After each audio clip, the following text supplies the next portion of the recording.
Hello and welcome to episode 119 of the Nerds at Large Gaming Podcast. I'm one of your hosts, Darby Hallman. I'm Jeff Mayo. Jeffrey, how is this fine Sunday evening treating you? Pretty good. Pretty lazy day. Yep. I did a lot of yard work and everything, but didn't do a whole bunch, and I never left really the house, and that was A-okay with me. I just looked because you said 119, and spoiler, we're going to talk about Pokemon. Pokemon number 119 is Seeking. Seeking. There you go. It looks like a little fish.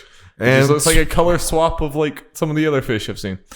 it's the evolution of Goldeen. Okay, I was about to say it looks a lot like Golding. Yep. Yeah. It's just the evolution. Oh. Spoiler alert, Darby. There's a high chance we probably get a Goldeen in a fishing spot. Okay, well, that'll be another repeat. We've had a few repeats in our Pokemon Nuzlocke. How we got in a Goldeen? Yeah. Oh. Angel cakes or something. Oh, okay. Because we texted Olivia and asked what she wanted. Yeah, I guess we should name it. We just didn't use it. Yeah, I think it's living in the box and never to be seen again. You can check out our Pokemon Shield Nuzlocke over at, or you can watch us live do it, twitch.tv/nerdsatlargegaming, or at youtube.com/nerdsatlarge. You can see that VOD. So that hot new Pokemon stuff, we doing it, and we gonna talk about it today. I'm doing pretty good. I had a pretty good weekend considering that I did lock myself in the bathroom. In our new house, the knob was like broken, so I was literally locked in the bathroom, and Jeff wasn't gonna get home for 8 hours, and I was I was naked, and it was bad, and I panicked a little bit, but I got out, and I'm just saying the fact that I had that, but then Jedi Fallen Order was good enough to where like I still had a good weekend despite panicking. Well, Darby, butt naked in a bathroom. There. You said naked, which would normally get us demonetized. Yeah. But it was after a minute, so I think we're did good. it. We're professionals I here, think Jeff. the minute's We're professionals. now that we get monetized. Yeah.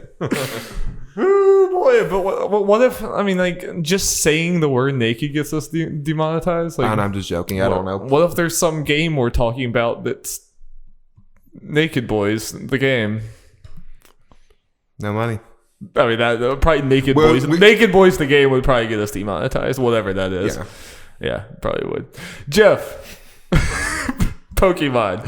It's out. It's in the world. We have played it. Me and you have played like 3 hours of it, and you've played a lot more than that on your own non-Nuzlocke playthrough. I have. Give us them hot impressions. I'm liking it so far.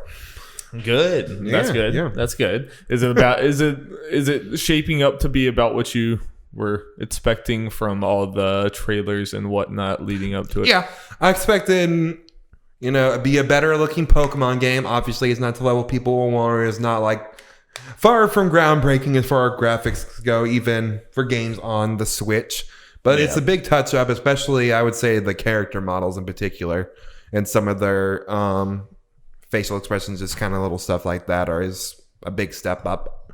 It's like it looks similar to like the Sword, the Sun and Moon, like art style, but just obviously vamped up. And the environments definitely look like like you said, they could be more, but they have more detail. Yeah, people say it's not much better than Sun and Moon. Go look back at that game.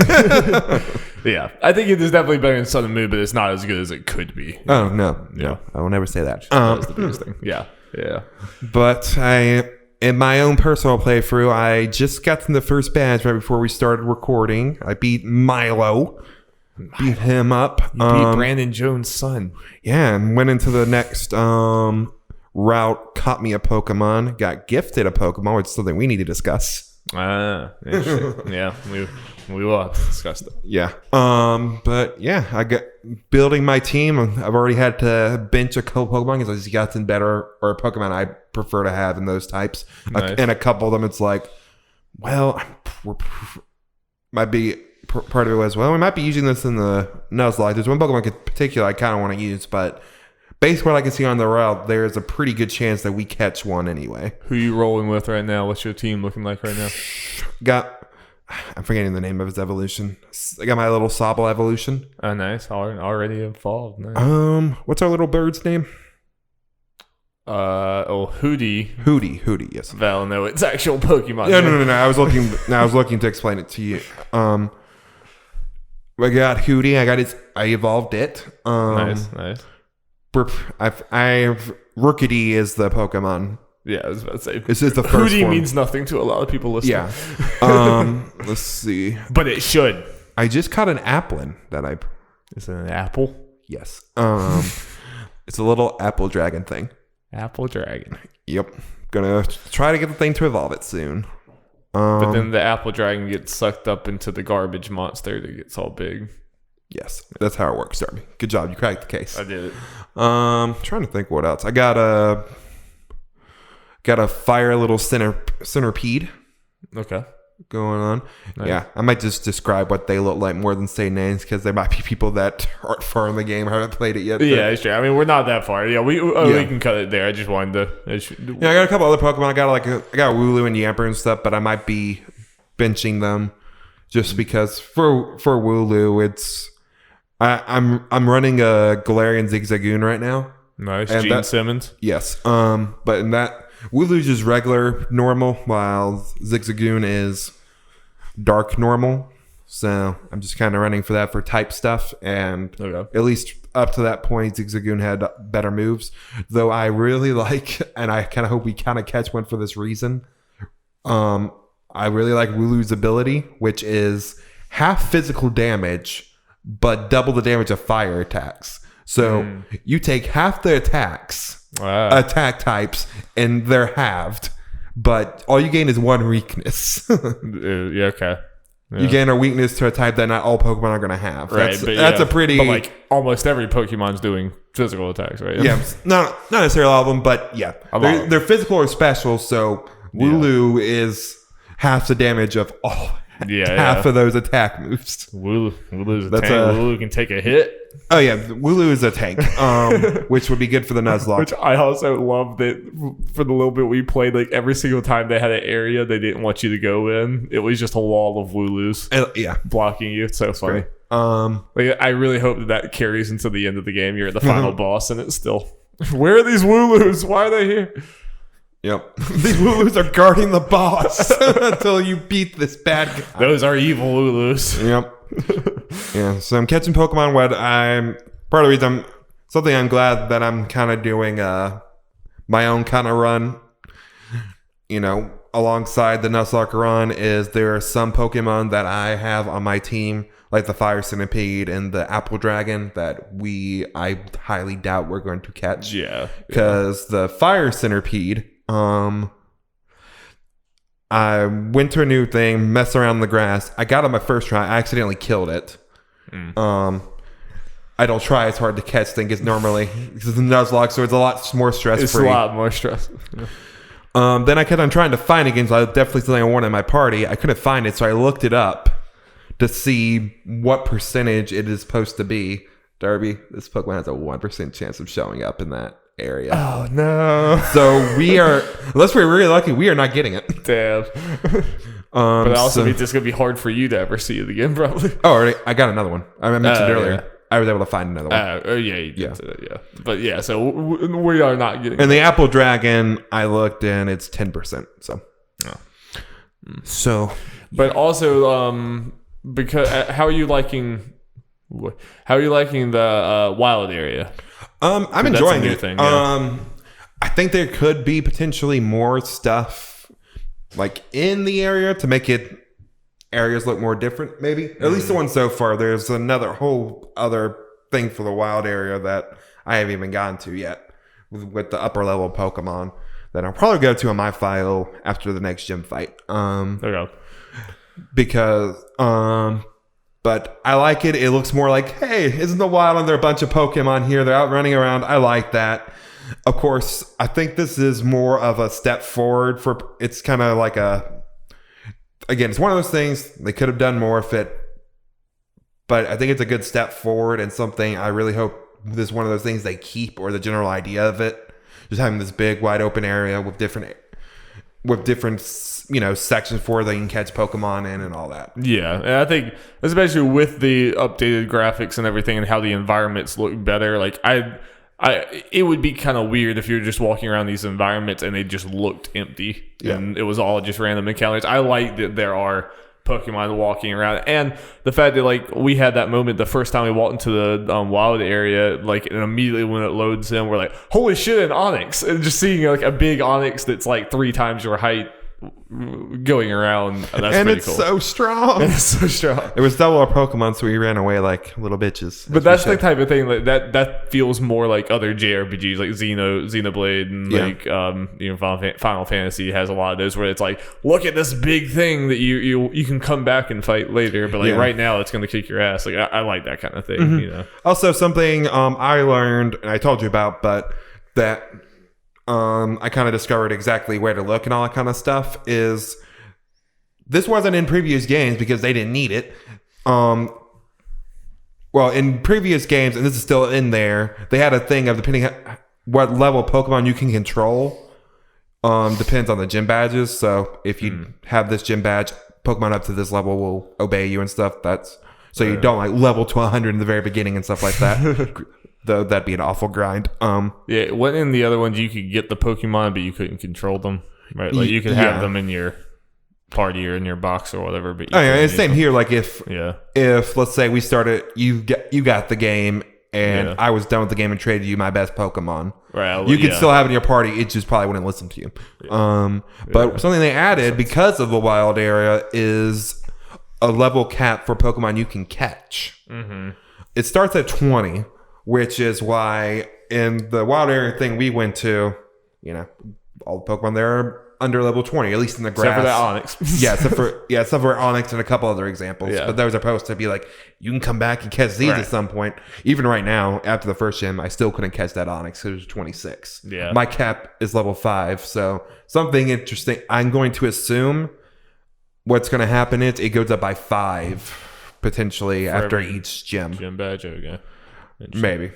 Yeah. And then like at the last one, it's like, you can catch whatever the hell you want. So like, if you try to catch one over that, does it have some prompt saying this is not going to work? Or do you just throw the ball and it fails? I've tried it, but I might go and try it. Yeah. Because in my run, a Pokemon getting knocked out means nothing. Yeah, because I especially in our Nuzlocke, I don't want us to get to a point where we're like throwing the ball at something that we're just never going to get and we don't realize. Yeah, I'm sure it's good.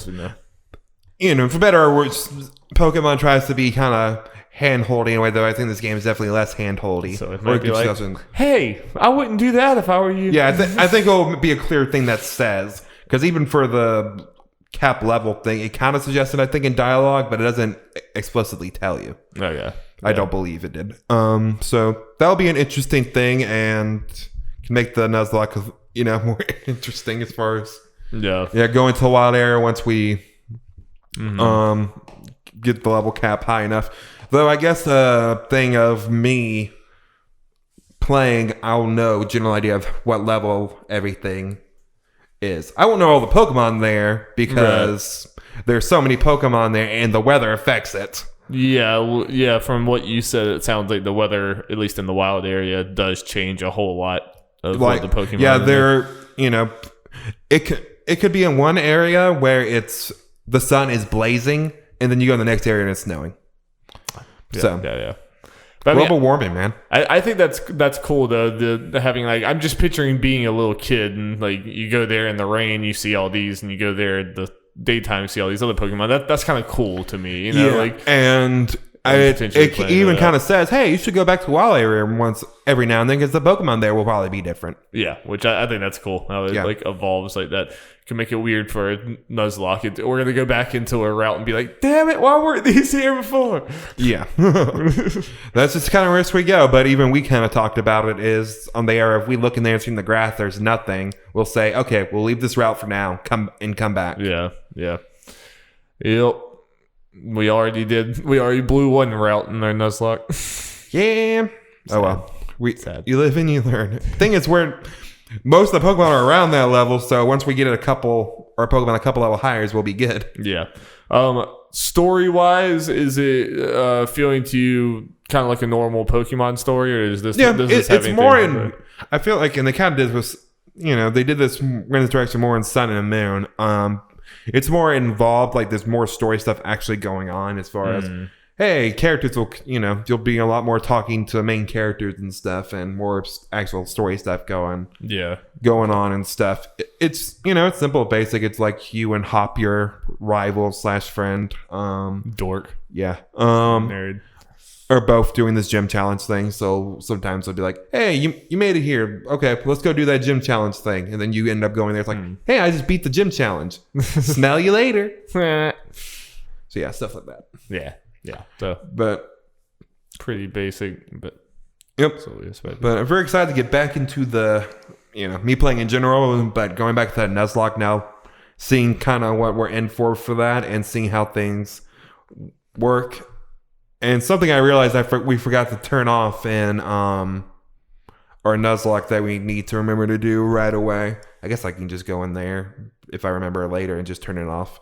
The switching Pokemon thing, because by default is after a Pokemon, hey, so-and-so is they're good about to switch to so-and-so. Do you want to switch? We have that on. I wasn't thinking about it. We used that a couple times, but honestly, at the level we are, it didn't really affect anything. But we'll switch that off. Yeah, you're supposed to set. Is that what we need to be on? Yeah, I think so. Yeah. So we will switch that off to make it more difficult, and I can definitely potentially the first gym leader will be a walk in the park, especially if we have the right types. Yeah. Hootie will probably be able to take care of most of it. But I remember even in Emerald, it was kind of like some gyms were super easy and nothing to it, and then other gyms were like, oh god, butthole clencher. Yeah. Something that will be interesting that we're gonna have to hopefully get used to is Dynamaxing in gyms. So I did the first one. Oh yeah. How's that? I've only done it once in the gym battle. I haven't done any of the raids or any of that. I probably need to at least try them. So he got to his finals Pokemon, and he was like, pretty much broadcasted, hey, I'm gonna Dynamax this Pokemon. It's like, I better Dynamax. Get ready for and I did, and I'm so glad the way it's gonna pretty much work when we do it.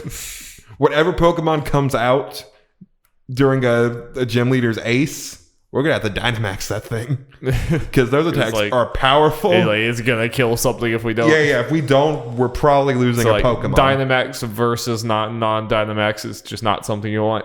No. I could test. I might try it out on my next one just to test on my own file. Yeah. Just to kind of see. But yeah.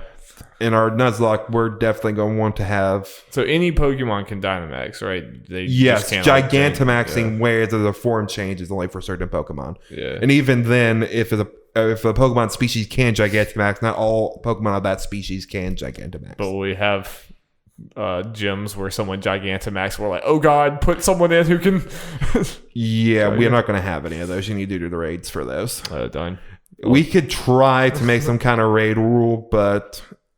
I don't know. We'll try to figure that all out. Yeah, we'll have to see how that goes. But I mean, do you like the mechanic overall so far? I mean, it's just basically a super move. You just get you get super powerful moves for like 3 turns, isn't it? Yeah, it's 3 turns. All moves of a certain type turns into like max whatever, and they all have effects. Like I had a fire Pokemon in. I think its fire moves all turn into max flare. The amount of power goes up. It's still based on the attack stat of that move. And if it's physical or special, also depends on the move. But it'll instantly be fire. Are the gyms the stadiums? Yes. On there? Yeah. It looks like based on the first gym I had, leading up to the gym leader is you do whatever the little challenge they give you. Like I said, the grass one was hurting Wooloos. And then you go to the stadium for the gym leader. And then the fire one is burning people alive. Yes. Oh, yeah. I did get spoiled on the fire one, which will be interesting. To let you know, Darby. Keep me and the listeners' minds pure. Yeah. It'll be interesting. I believe you. It'll, honestly, for you, probably be the most exciting just based on one factor. But we'll get to that when we get to it. Spoinks everywhere. Nothing but spoinks. Raining down from in the heavens. Fire gym. Yep. Fire spoinks. Yep. Foinks. Yep. So I think that's about all I can think of. Oh yeah, something that I can, one of those things that's kind of like, I wish they kind of did more for. It's kind of awesome with when you go in the stadium and battle the gym leader. they are on this giant like soccer field or whatever, and they are walking up, and you just start battling. Yeah. Like the cutscene just kind of transitions to the battle, which is really cool. During the trainer battles and even some of the WoW battles the gym trainer battles, the non-gym leader ones, what they didn't do it on the field you were in. It just went to this void. That was just weird. The color was just the color of the type. Odd. Yeah. And even fighting them in the ethereal plane. And even, for example, that town we were about to go to before we stopped the Nuzlocke? Yeah. There's a fishing spot in there, which maybe we can catch another Pokemon. Nice. Also, I'll say that so I'm done with this point. So I fished in there. I immediately got a Magikarp, and I was like, okay, I'll be done. But when I caught the Magikarp, it went to instead of like you fighting in the city, it transported you to the field like we were in the routes. So I like to imagine what happened is the trainer flung the Magikarp and it started flying, and then he jumped and followed it like an animal. They flew in the air. Yeah, and trainer punched it into the ground of the field. This is where we fighting. And laser beams came out of his eyes. Yeah, and all that. Yeah. So yeah, that's a little of a bummer. But anyway, go ahead. Or I was going to ask: is the context of the gym battles? Is it like you're in a tournament or a league or something like that? Is that the context of it, or is it just? No, it's kind of like a regular gym thing. The gym trainers seem to work there, type thing, like the other ones. But I would not be surprised if they may do it. They could twist it up and do a tournament format for the Pokemon that's what League. I just thought it would be, because like I imagine when you're in the gym, there's like a crowd of people and everything. Yeah, something I kind of like about the way they're setting up the gym challenge. It is more kind of like an event in like a season. It's like this is this year's gym challenge. When other ones is kind of like, okay, I'm going off to do the gym challenge now that I could start it apparently any time and challenge the champion at any time. And all that. This feels like this is more. It's more like a structured actually sport, like event. a yearly event. Like everyone, get your tickets for the the gym, and like anyone who used the 8 badges can challenge the champion and all that, or that kind of stuff. It kind of. My hope is potentially it's like a tournament thing in the end, which would be cool because they're setting up all these different rivals with like Hop and 2 more that we're gonna meet in the Nuzlocke shortly after. Yeah, that would be cool. Even if it's not a structured tournament, just something I want it to be like you and Hop. Like Hop's nervous about being in front of the crowd or something. I want it to be like them to kind of go into that element of. So it's less of a palette swap for gyms and more of like, oh, this feels like an event in this world. Also, something, Darby, is how you wanted to, before we started streaming, do the whole clothing thing? Yes. You may want to wait on that. Because literally the next town we go to, there's more clothes shop and there's hair and makeup. Oh, nice. Well, I'm going to go full in. I think we can even change our eyes. Oh, yeah. And also, those trainer... Wait, did we get a trainer card? Don't know what that is. Okay, so they're trainer cards that you can collect of people. You can make your own trainer card and you can customize it with poses and faces and stuff. Hell yeah, dude, let's go. So that could be fun. Also, one thing I want to let's settle this right here, Darby. Settle it right here. I'll get Smash on the TV. Let's go. Let's settle it. No, but the gift Pokemon I was talking about. Yes. What do we do with that? Do we count that as its own separate thing from the thing? I think if it's like a storyline gift, you can miss it. Okay. I mean, there's not like a ton of these, I imagine, right? I mean, I got to imagine now. There's usually maybe 1, 2 max. Yeah, my gut is to say yes. I mean, I think we had one of those in Emerald, didn't we? We had like in the storyline, people would gift you a Pokemon. We kept it. I think that's how we got seen. Actually, okay, I'll throw this out there. This can be just our general rule.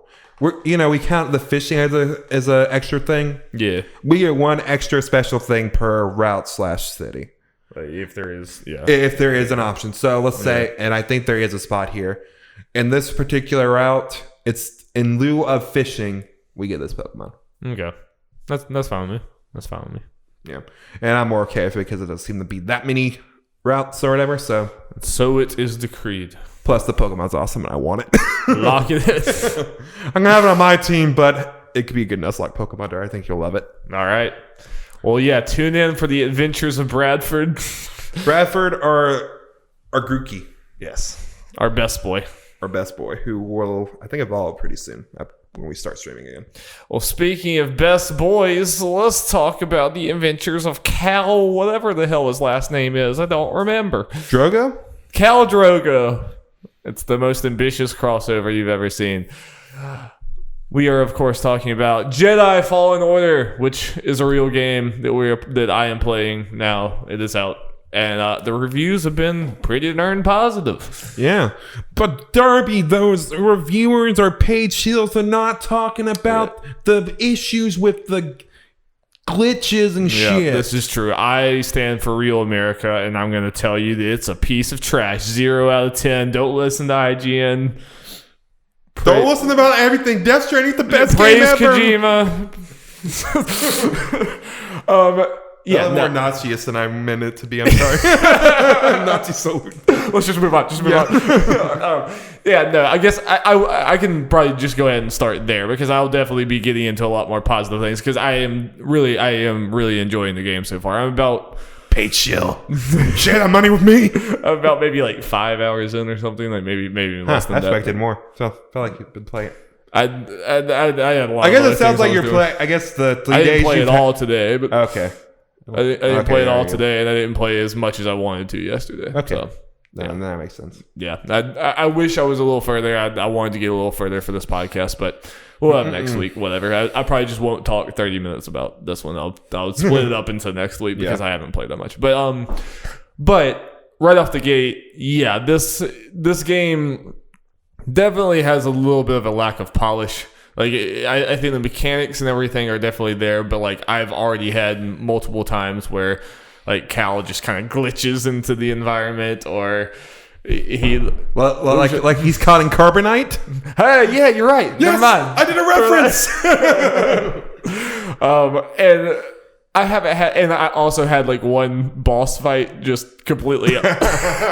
You can go on my Twitter and see it. Like, I kept dying over and over again to this boss fight.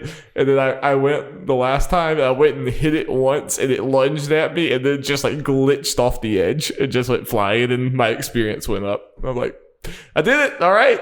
Boom. Gamer God. I am a legend. I am a god. New name of this podcast. Near the Large Game Podcast featuring Gamer God Darby Hallman.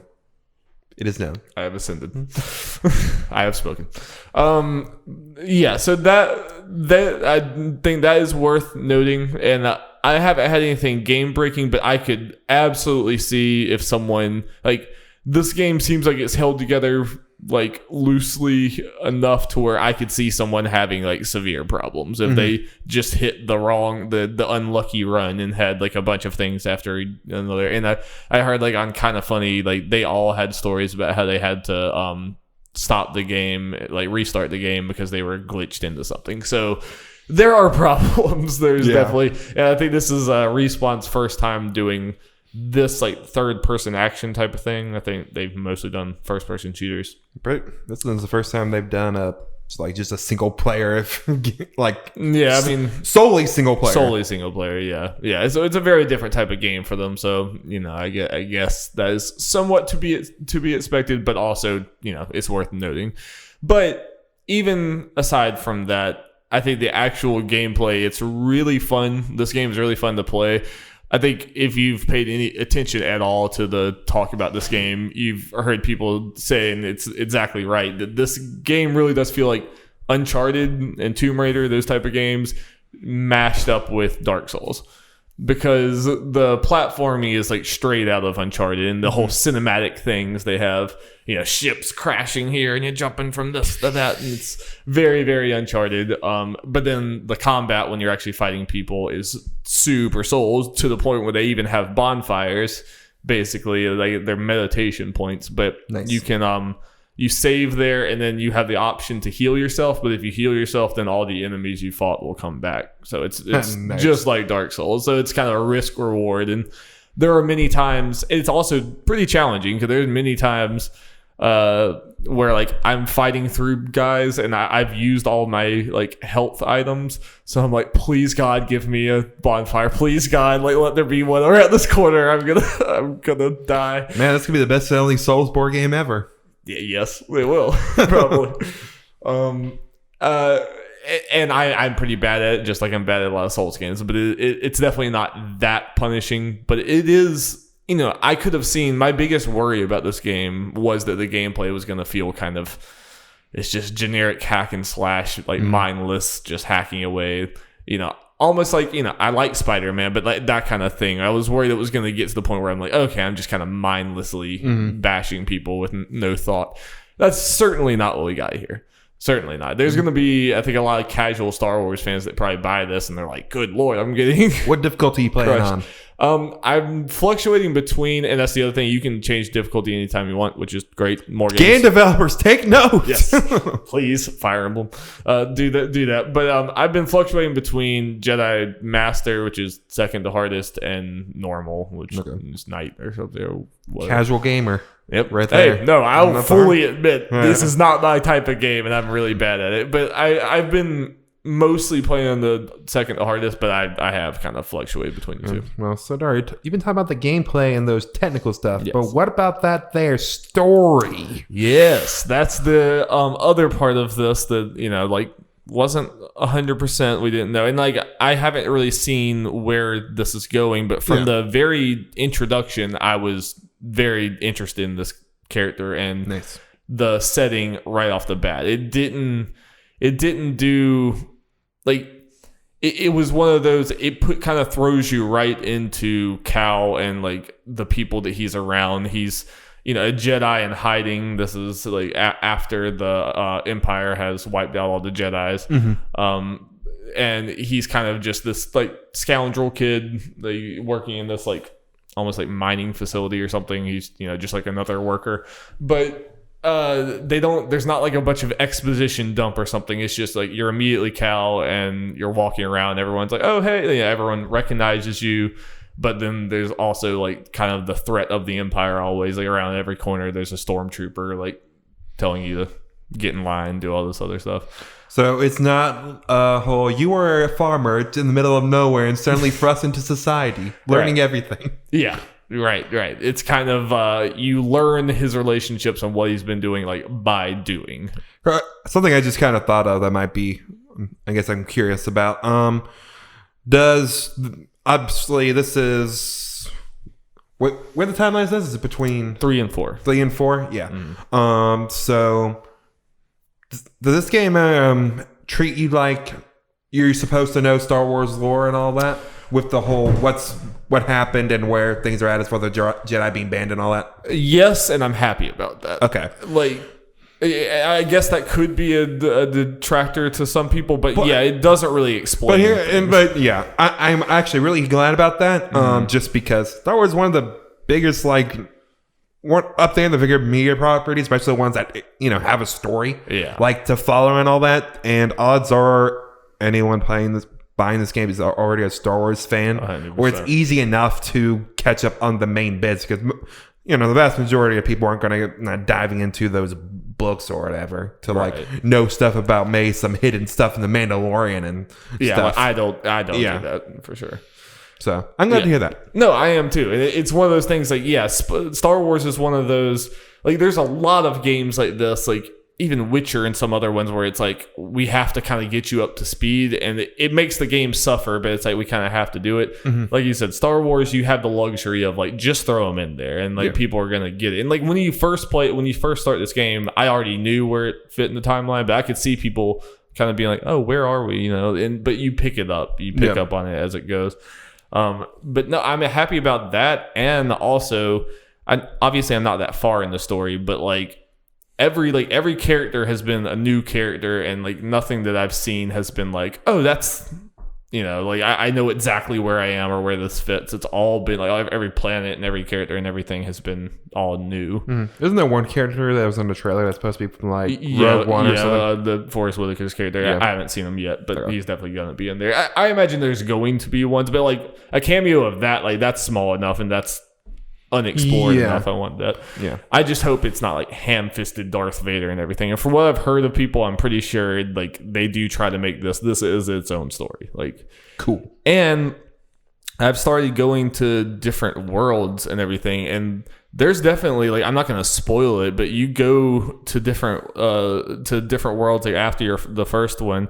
And I've been reading like the logs and stuff that you get, and like hearing people talk about the civilizations there, because like it's very different for a Star Wars movie or a Star Wars thing. It's kind of like, I don't know, there's like there's civilizations that like, the civilization that like uses the Force in some weird way that no one's ever seen before, and it's like, I don't know, it definitely, it feels like it's written by people who love Star Wars but also kind of want to pull it in another way. And I think it's disconnected enough to where they can kind of get crazy with this, and it's not going to like blow it. I'm sure incentive to keep it as disconnected as reasonably possible is the possibility of a sequel. Yeah. And because if you connect it too much, it starts to get to the point where it's like, okay, well, we kind of know how this ends. Yeah. You know what I mean? like if you look like you're about to attack Darth Vader, it's suddenly like, okay, we know you're gonna fail. Then like, yeah, this is not gonna work. But then when you have like the bad guy in this one, it's like, yeah, she's badass, and I have no clue where this is going. Yeah. The other central pillar of this game that is super cool is it is a Metroidvania. Like, cool. Like straight up, there are a lot of times where you'll see something, you're like, I don't know how to get past this or whatever, and then you just start exploring another way, and then you get like, oh shit, now that I got this ability, I can go back and do that, which is, it's definitely an entertaining gameplay loop. I don't think that Respawn with this game is definitely kind of a jack of all trades, master of none, because when I compare it to Uncharted and games like that, they're a lot better with their like signposting, but in a good way. Like in Uncharted, like you kind of know where there's a pace and you know where to go and stuff. There's times in this game where it really, it feels like I should be able to get past this. Like I went into one of the second planets. Like you got to choose. It said you can go to this planet or this planet, so I chose one and went. And I got like halfway through exploring this thing, and then I just got to this wall. So I'm like, okay, there must be some other way. So like I spent literally an hour just like going through every tunnel, refighting these enemies that I'd already fought that were hard. And I'm like, I would finally get to the end of this. I'm like, no, that wasn't it. And I finally look online. They're like, oh, you're supposed to go back to your ship and go to the other planet. I'm like, what? Really? Like, there was nothing telling me that I was supposed to just leave. Like, nothing happened on that planet that felt like climactically it's time to leave. Or like, there was no, hey, we really need something else like to get past this. It was literally you came up to a wall and it's like you couldn't jump that high. And like that was supposed to tell you, go back to your ship. Like, I don't know. There's things like that where they're not experts at doing this. And obviously with the combat, it's not quite as deep as a Dark Souls. But I think it's unique in the fact that it has both of these together. Yeah. Like, well, as far as the Dark Souls combat and not being as deep, I feel like that's partly... Choice, probably, I think that's partly a choice because... Dark Souls and that kind of stuff, despite it being really popular, it's for the hardcore. Star Wars, to a point, needs to be good for a general audience. No, I'm glad it's not as deep as the Dark Souls. And the fact that you can switch difficulties is also good because you can make it the combat as deep as you want to. Right. Up to a point, obviously. But.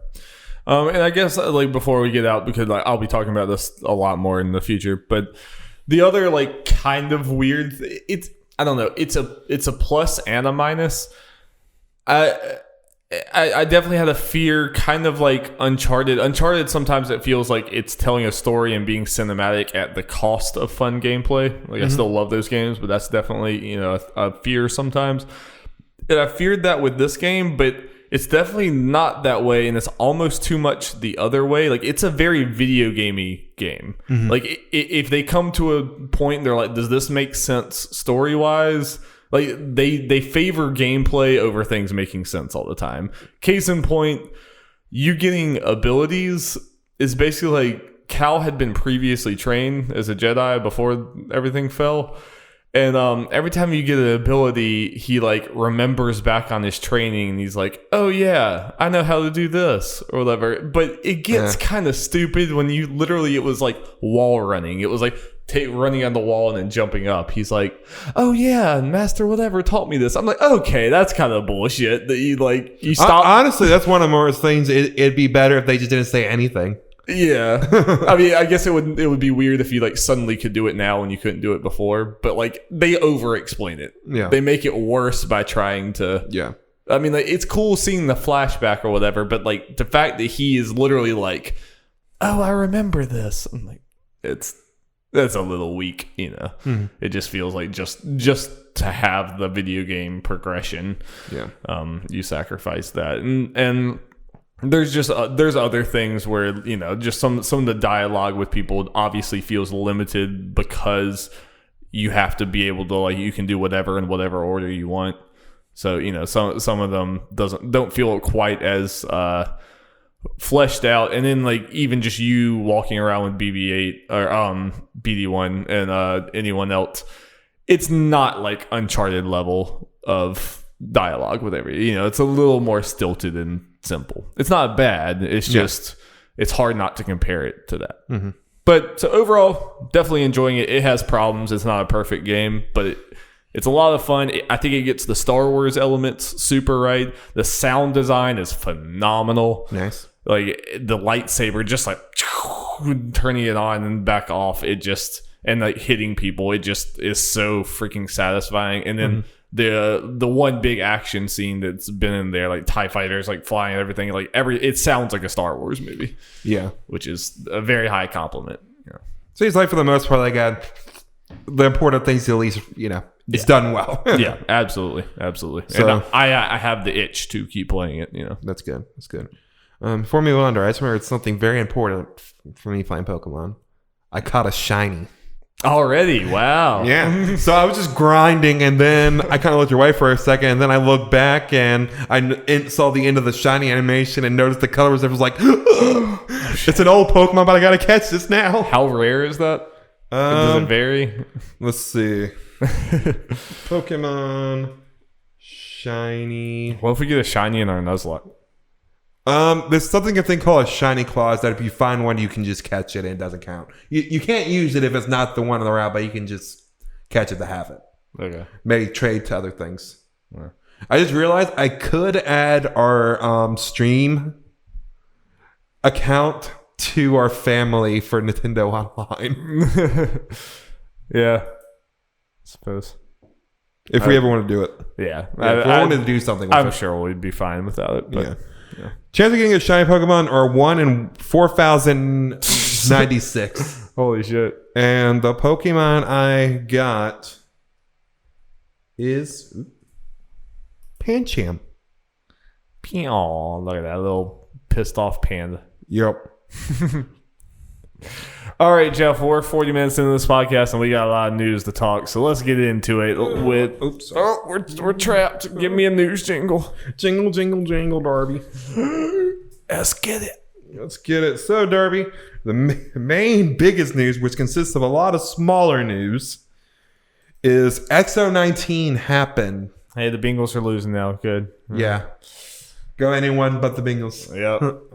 Boys. But X019 happened, or the Inside Xbox happened, where they went over game announcement, Xbox Game Pass, all that kind of nice stuff. It's kind of... Let's sell more Game Pass, the show. Yep. I'm not complaining. It's kind of like they're in between, I guess, E3's type thing. Yeah. Not exactly the halfway point, but even though it might be... There's a good chance we're getting another one or something similar before E3 to go into more scarlet details before E3. Yeah. Gotta do that at some point. Yeah. So... Yeah.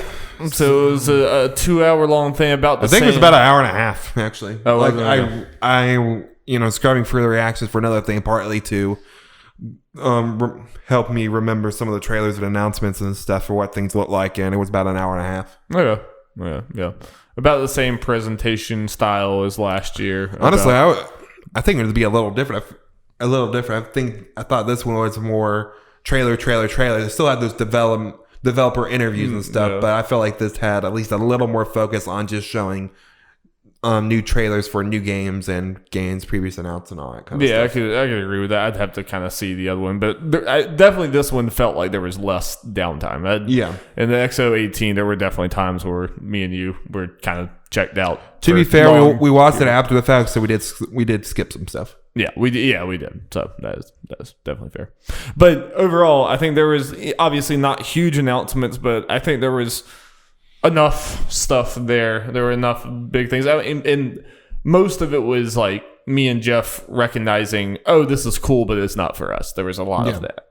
Yeah. But new IP, like from Rare, that's a big deal. Let's just go down that list. Go down. First thing they start with, a new IP from Rare, Everwild. Everwild. It had it's one of those, the art style and everything looks cool. It definitely doesn't look like really Rare. It almost looks like an indie game in the art style, but it looks like it might be open, but we kind of just don't know anything concrete about the Honestly, game. Based on interviews and stuff after the fact, it sounds like this game might be a little farther away. This might be the one game in here that they announced that might just be a straight up Scarlet title.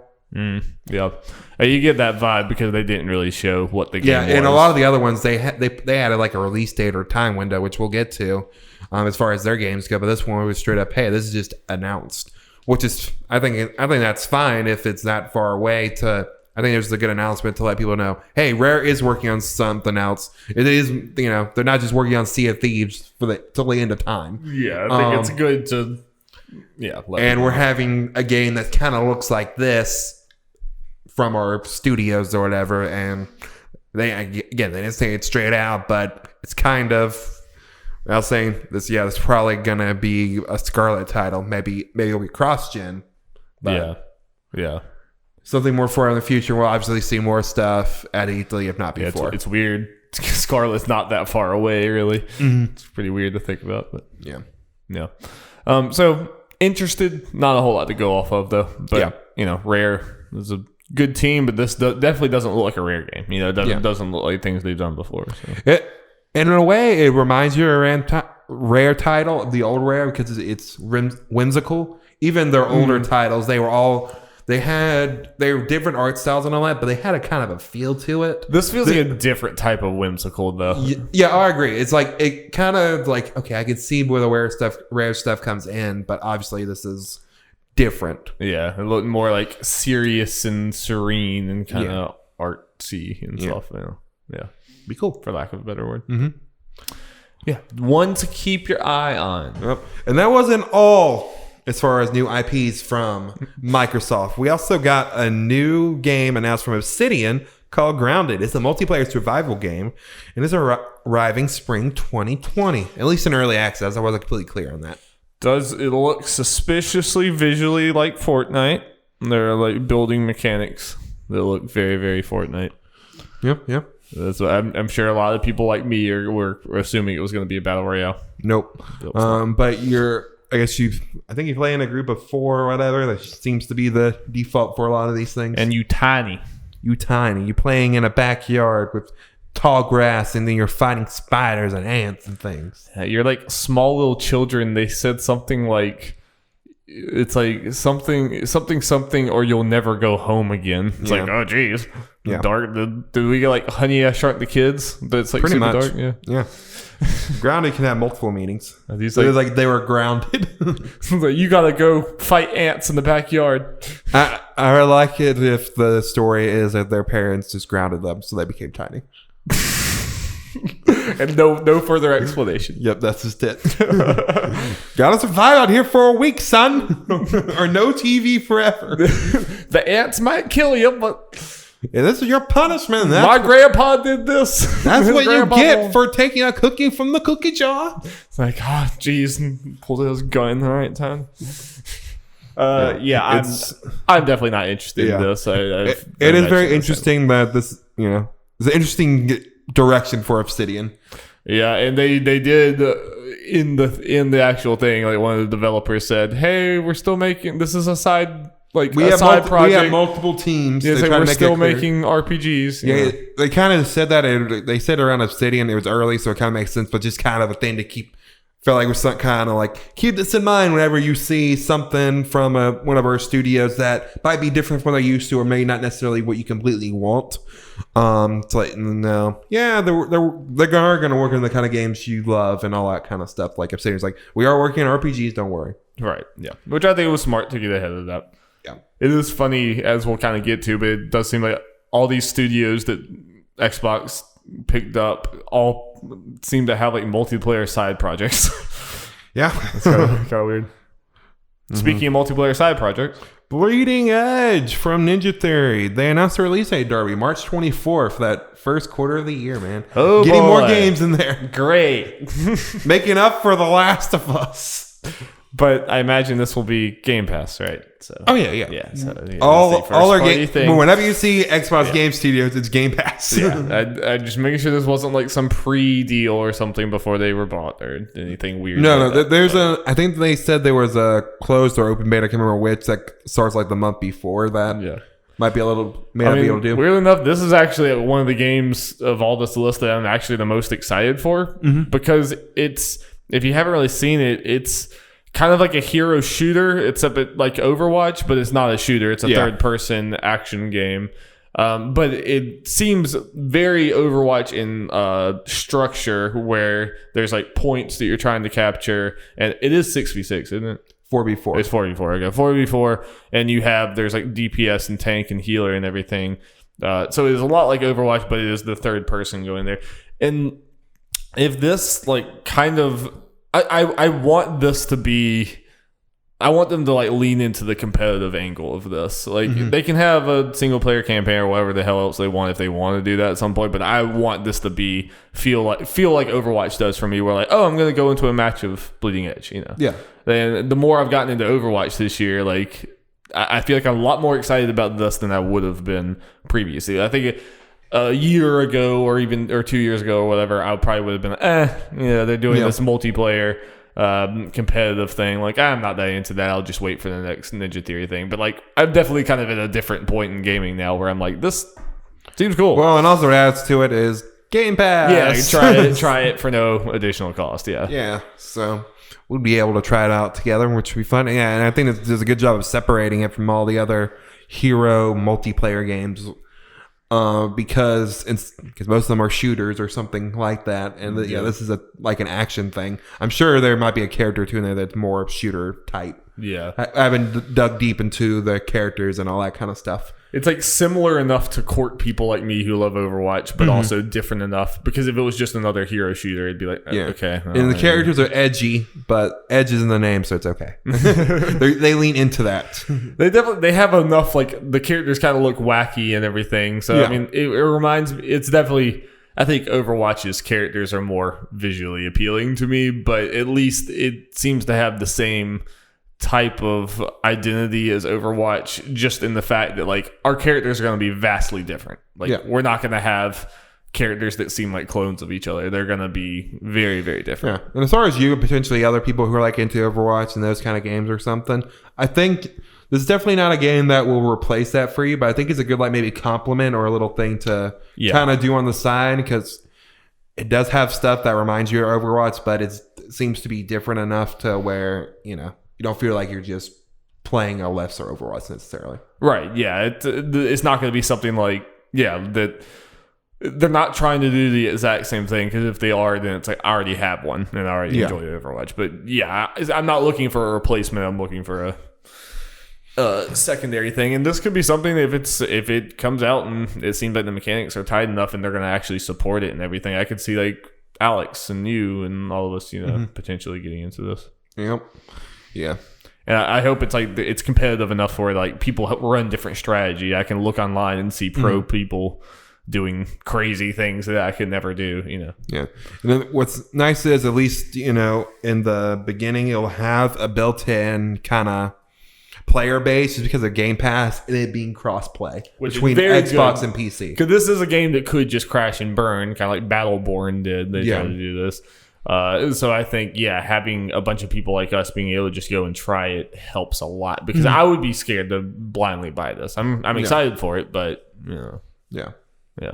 So that'd be nice. Because there's also like, it needs to be good, but it also needs to be like supported, Also, we'll get into it more, but noticing a pattern, looks like Microsoft is really building up their next year lineup. Yeah. Well, so for sure. Next thing, Age of Empires 2 Definitive Edition is out now. We got the first look at gameplay from Age of Empires 4. And I can't remember the name of it, but they officially announced the studio name for the Age of Empires studio. Yeah. Did we know that Age of Empires 4 was coming? Yes. I know they already announced this was just a gameplay reveal. Okay. Which it looks like Age of Empires, but prettier. Yeah. or different art style at least. Yeah, like I'm glad it doesn't look exactly like Age of Empire 2 remastered either, though. You know, it's kind of more different. But I'm pretty excited about Age of Empires 2 Definitive Edition being on there because it just looks gorgeous, and I don't really play this type of game much, but like I know this is kind of the staple of you know that. So I'm definitely interested to try it, and I know Jacob loves these games. So I'm probably. I don't know when I would try it, but I'm definitely interested at least. That like the art for the definitive edition is just beautiful. Oh yeah. Beautiful. Okay, next game, one we're both really excited for. Tell Me Why from Don't Nod, which is also a Microsoft Studios game, but they did not buy Don't Nod, which is kind of a twist. Yeah. It launches summer 2020, or all episodes launch summer 2020. I'm confused about if it's like it is 3 episodes, if they're just launching them all at once, and that. But it's kind of like, then what's the point of being episodes? Or they're just, or they just going to have a set schedule that's just going to take place in the summer. That makes, I mean, I feel like saying all episodes summer 2020. Like I would be really surprised if they're released at once, but maybe it'll just be like June, July, August, or something like that. Yeah. And also, Don't Nod has confirmed that one of the main character twin people, Tyler, identifies as a transgender man. Studio says has worked closely with LGBTQ organization GLAD to shape Tyler as an authentic character, which is very nice. We both had the same reaction when we watched that trailer, just with lying. Tyler says like, wait, is he trans? Yeah, we both went, huh? And I'm glad that it was actually the case that he was, and they just went ahead and confirmed it, because I could already see the backlash in my head. It was like, if they throw that line in and he's not. Like, you could cut my hope off for nothing. But no, that is a big deal. It's AAA or close to AAA. You know, it has Microsoft backing, and they're going to promote it. It's going to be at E3. Right. It's a big name game with one of the main characters, not just a side character. One of the main characters is transgender. That I don't think that would have happened 7 years ago. You know, it's just that was just not the place we were in. So I think that is a big deal. Obviously, it's something that has to be handled with care. Like I don't want Don't Nod. Like I hope it's handled well, because I also don't want developers to be like scared away from using trans characters. Like if this doesn't go well and there's a lot of backlash, I just really worry that people with like suits at companies will be like, well, we're not touching that. Based on interviews and stuff I said, it seems like, well, obviously with the GLAD stuff and them trying to get more people to, they had transgender play testers. Yeah. So it seems like they're doing the right stuff. Yeah. Also, the voice actor for Tyler is also transgender. No. So they're going all that. The only thing people are kind of pointing at that they kind of wish it was is one of the writers was trans as well. Yeah, just kind of one of the key writers was in it. But at least, I mean, they're a smaller team, and they probably have writers they trust. At least if they don't have that, what you need to do, they're going all out otherwise. Well, you need to like those writers need to consult people. There's you can write about people, marginalized groups that you aren't a part of or whatever, but you need to like talk to them. You need to like hear their experience, not just guess, not just be like, I think this is what they would be like. I feel confident. I don't feel confident saying that Tyler will necessarily be a good character. It's a chance he may not be a good character, because you never know. But I feel confident he probably will not be like a caricature. You're right. This seems like they seem like they're aware of how big of a deal this would be.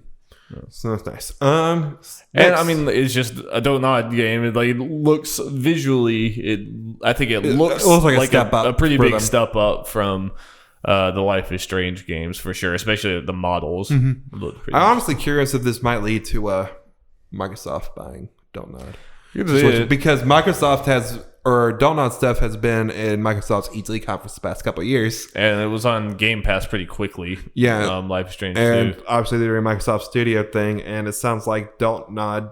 Most times since games aren't doing as well recently and they have problem with money, so they have that. If they had Microsoft money, I'd be happy, because they just have more resources. And again, we'll be saying for a lot of games on here, Game Pass, so me and you would probably be getting this game anyway, but we can get it for an additional cost, which is absolutely nice. I'm wondering, is this just a completely side team that's working on this? Because obviously they're not done with Life is Strange 2 yet. But It could be they're close. It could be the vampire team. Yeah. Honestly, character balance look more in line with that, honestly, thinking about it. At least more vampire, I think, just thinking about it, than Life is Strange. Yeah. It definitely it had the Life is Strange aesthetic as far as like the environments they were in, like just conceptually, but actually the look of everything looked a good bit better. I mean, especially the faces. So yeah, I'm definitely interested. I love those games. I like their writing. So next game, something I know you're excited to play around with. Halo Reach will be added to the Master Chief Collection on December 3rd, and will also be on PC, which is a big deal. Yeah, this is my favorite Halo game. It's been a long time since I played it, so I will definitely probably be picking this up on the... Go ahead. I'm curious if you're going to get the itch to maybe try the other ones as they get added to PC. Yeah, I think so. Especially, I mean, you can pretty much... So, I mean, is this on PC... So do you have to buy the Master Chief Collection? Are you going to get all of them as they're put out, or do you? Yeah, have to buy I think them so. separately? Yeah, I think you can. I think it's probably a thing you can buy them separately, or you can just get the Master Chief Collection and get them as they come out. Yeah, but you got Game Pass, so you don't have to worry about it. Yeah, that is true. Yeah, it's all going to be. Yeah, so it doesn't really matter. Yeah, I mean, I would. This one feels like perfect because it's right around holiday time, and it is my favorite Halo game, so that feels really easy and cozy just to slip right back into there and revisit that game over the holidays. Sounds great. We'll see, because next year's freaking insane. So we'll see when the next ones come out, when I'll get into them. But just having them there on my PC would be cool. I mean, it would just be fun to revisit Halo because I loved it as a kid, but it's one of those, I've revisited a bunch of other games, but I haven't really done that with Halo as much, and that was so long ago. You know? So would be kind of cool. Yeah, I know people are excited for that. Next thing, they talked about xCloud for a little bit. They added a whole bunch of games. We'll also support DualShock 4 now, they said, and it's coming to Xbox Game Pass and PC in 2020. Yeah. They're being a lot more level-headed and reasonable with their time frames and everything that they're saying about it than Stadia. We'll get to that later, Darby. Yeah. But yeah, that's just the thing that I left this thinking, Yeah.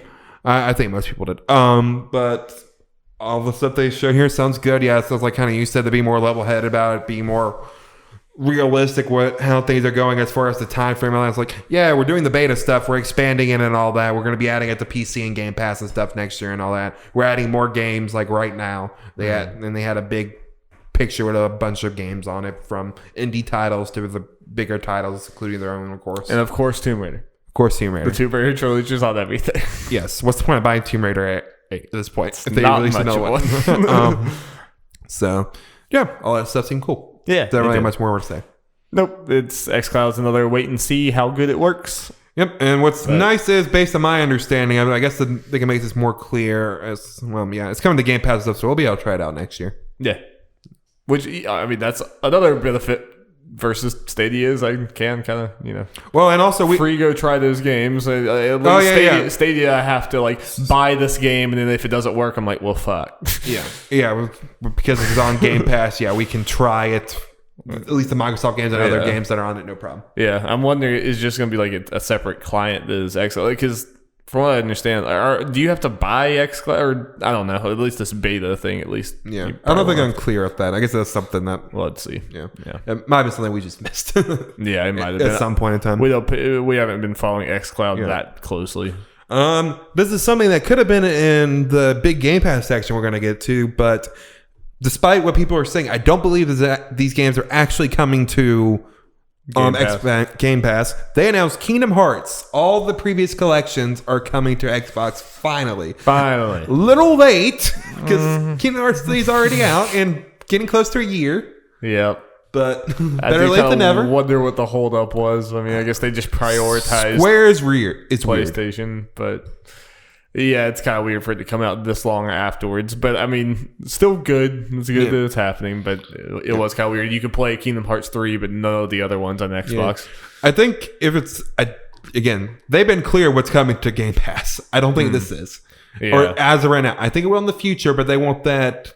Since this is the first time these are coming to Xbox consoles, they want those initial sales. Yeah, and I mean, spoilers. Final Fantasy, it was Game Pass game or whatever. Like, yeah, Kingdom Hearts. It seemed like it could have been included with that, or like it would have been more obvious. Yeah. So, Wasteland 3 is coming May 19th. They showed a trailer for that. It's one of those things where like I can see why people like this, not necessarily for me. yeah, and like I kind of enjoyed hearing the guy talk about it because like I honestly know nothing about Wasteland, like absolutely nothing, and like hearing him talk about the history of how they made it, and then they like were away from it for a while, and then they like kickstarted and did all this. Like, I'm never gonna play this game, but it was kind of cool just hearing that. I was like, oh, cool, y'all went on a journey with this. Well, yeah. So kind of what I was mentioning earlier, I think this is the last Xbox game. Yeah, with the announcements as far as at least the general time frame with this, Grounded, Bleeding Edge, and Tell Me Why, Xbox kind of building a pretty good, I guess, first half of the year next year, because they got those 4. not them. Yeah. That and Ori already out. So they're and Halo and stuff's coming out. So sounds like they're gonna have a good many Microsoft Game Studio titles next year. And Psychonauts is supposed to be coming. Yeah. Probably not first half. No, not first half. At some point next year. Take all the time you need. And first half, I'm okay with because I'm not. Yeah, there's too much. Yeah, it would be sad if Psychonauts 2 came out and you couldn't play them. Or I don't play the other ones or take a break from the other ones because of it. Yeah. No, I am agree. I think we're starting to kind of earlier than I thought. We're starting to see kind of the benefits of buying these studios. Yeah. Like maybe it was just luck that when they bought these studios, they happened to have like side projects that they were ready to release soon, because it kind of felt like cool that you're buying these things, but like it's going to be so long before we see the like successor to Hellblade or whatever they do next, and the successor to Outer Worlds. Like these studios like just recently released games, so it's going to be a long time. But both Ninja Theory and Obsidian had these. Yeah, we're working on them beforehand, which. So at least it's important to know, because there were some people with these games like, oh no, Xbox forcing the new multiplayer. No, they were starting on this stuff beforehand. Yeah. I think it's Obsidian doing it is obvious, since they were bought the announcement of them being acquired was exactly a year ago. Yeah. A couple other things. West of Dead was announced. Pretty much Western Ghost Rider, and Ron Perlman is in it. I really wanted it to be an actually sponsored Ghost Rider game. Yeah. Game looks neat. Yeah, it looks a lot like that John Wick game that came out earlier. Yeah. I don't know if it came out, but at least at E3 it was John shown. Wick Hex, I believe. Yeah. It's out. Okay. It reminded me a lot of that, because it looked like an action movie thing, but it was that like isometric top down. It almost looks like a puzzle game, but not really. It looks like your strategic game. Probably a game I'll completely forget about and never talk about again, but it did look cool. Yeah. Let's see. Kart Rider Drift is coming to Xbox. Giant game in Korea, I believe it is. South Korea. And it's coming here. Kart races are cool. It is free. So that could be fun, but I'd rather have Crash. Pass. Yeah. Drake Hollow was announced.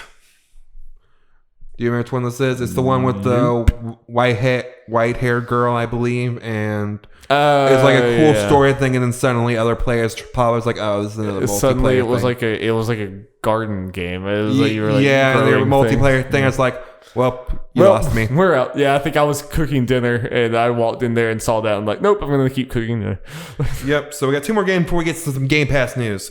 Both are from Annapurna, or at least hell yeah, I love Annapurna. Annapurna Publishing. Annapurna's Artful Escape got re-revealed, and it's coming in 2020. This game looks pretty dope, at least visually. Yeah. I'm not completely sure on what's going on with the gameplay. An acid trip is what's going on. Exactly. But it's a Game Pass game. It looks dope. I'll probably at least try it out. Yeah, it looks like it looks like an endless runner type thing, but it looks really cool though. Yep.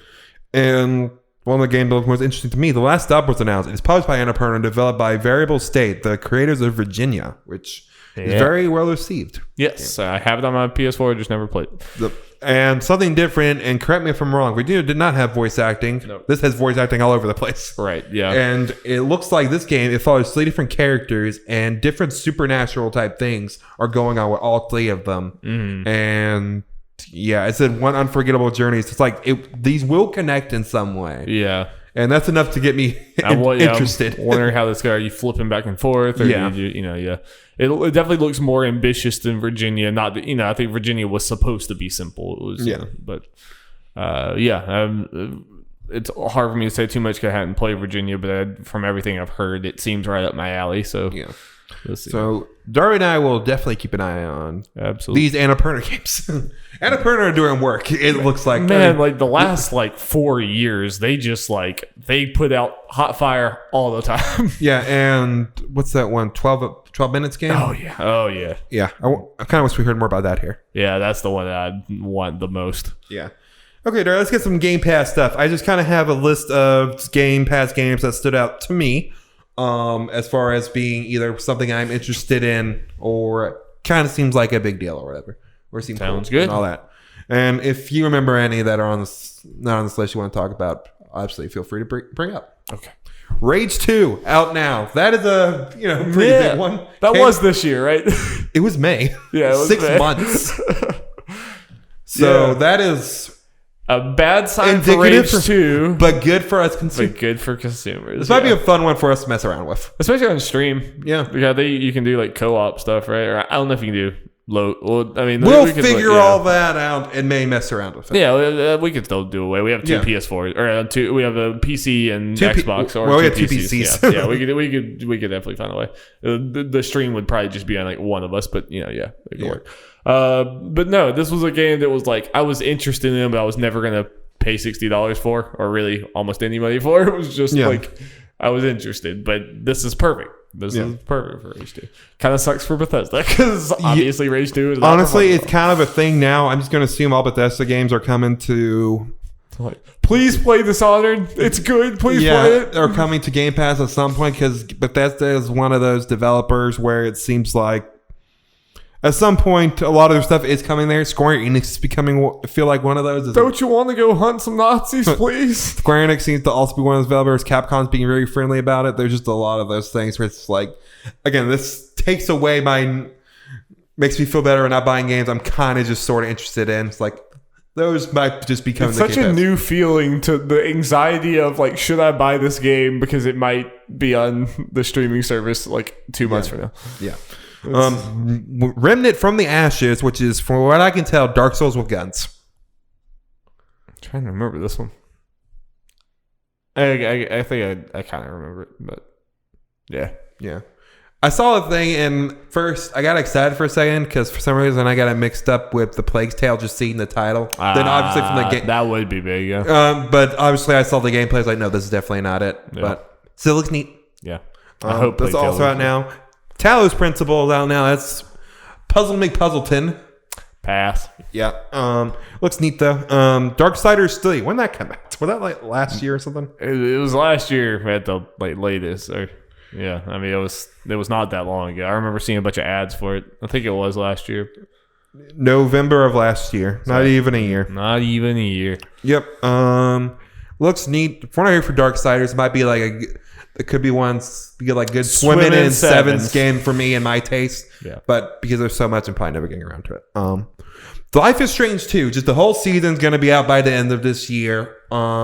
Makes me so sad that we threw $40 in the toilet and flushed. Pretty much. It was pretty soon after too. The first episode was announced, and it was discounted, and then it was on Game Pass. Yeah, then I heard the thing, and then it's couldn't you get you could get the whole season for freaking $10 or something? Yes, not too long after. It was very disappointing. My friend Pedro, which is a game I was kind of interested in, heard mixed things about, so I probably will not end up trying this out. But if I ever feel the need for that kind of game, it is there. Yeah. I'm probably gonna try Ape out first. I would better say about that. Oh yeah. That stream game, we need to do it. Oh yeah.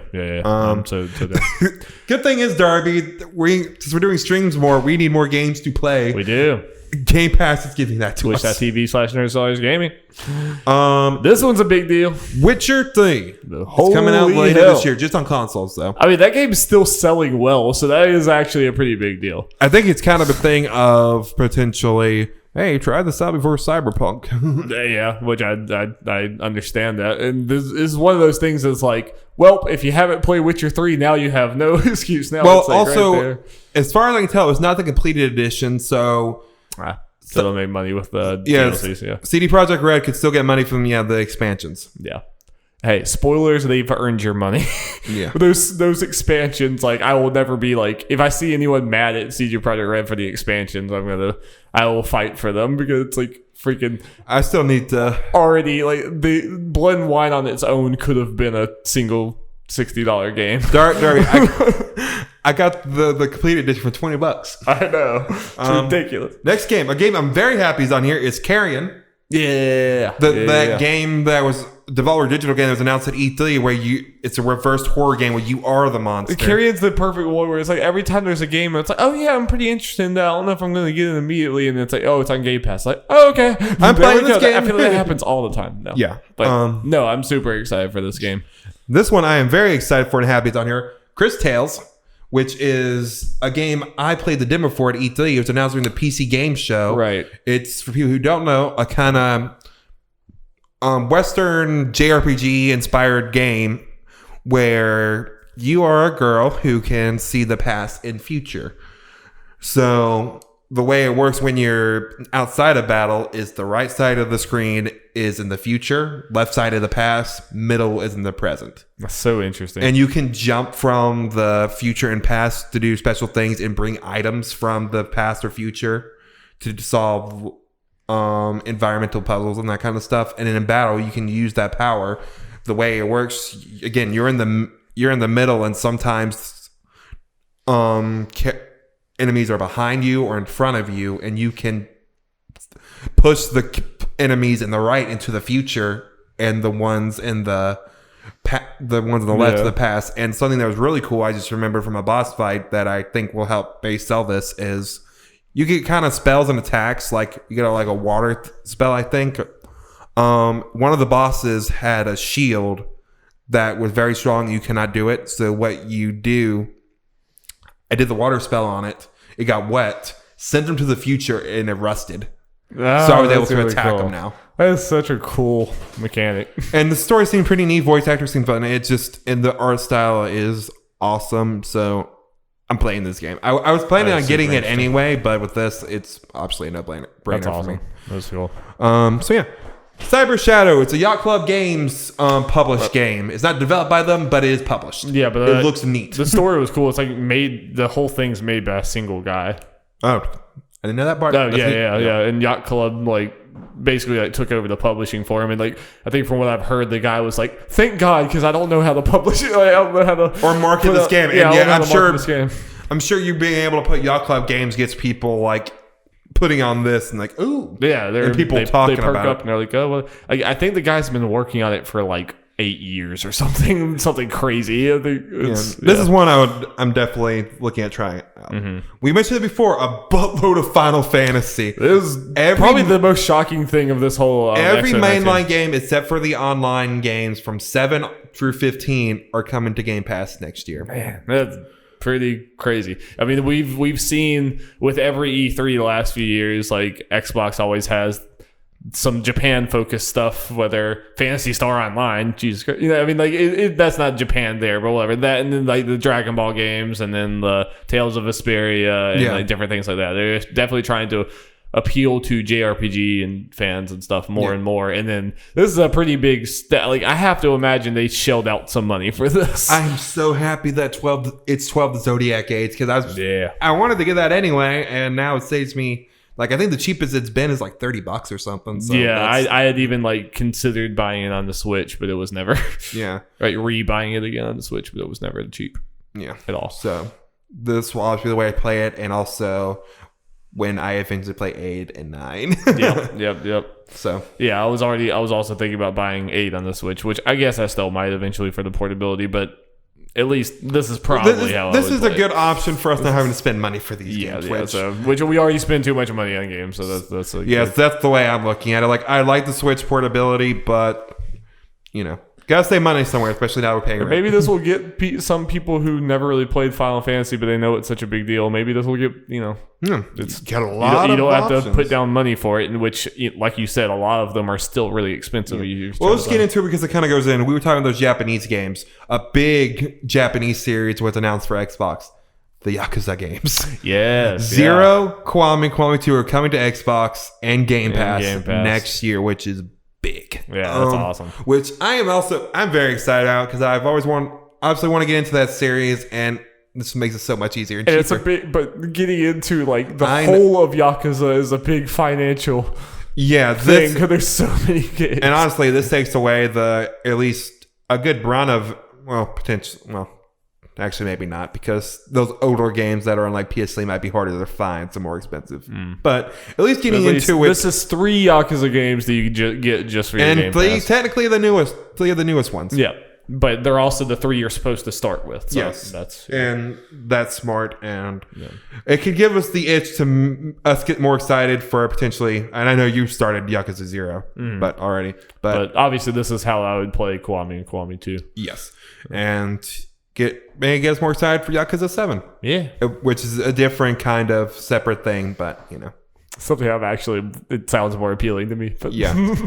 So that is very exciting. And honestly, I'm curious to see what this means for Japanese games on Scarlet going in the future. Yeah, because it's been abundantly clear that like every year they're like ramping up more and more. They're trying to appeal to Japanese gamers or fans of Japanese games, which is obviously something they have like severely lacked. So Darby, do you think? I think it's safe to say like Final Fantasies and all that stuff the Square games will continue to be on Xbox day one as well, because the last couple happened. Do you think like Yakuza, not 7, but Yakuza 8 or whatever they do, you think that'll be on Xbox day one potentially, or at least be announced?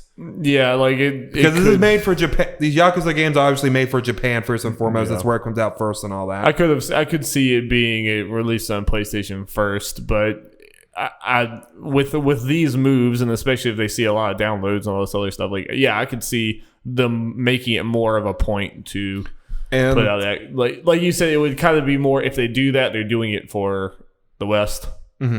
Because I still don't think there are many Xboxes in Japan. No, like as far as sales.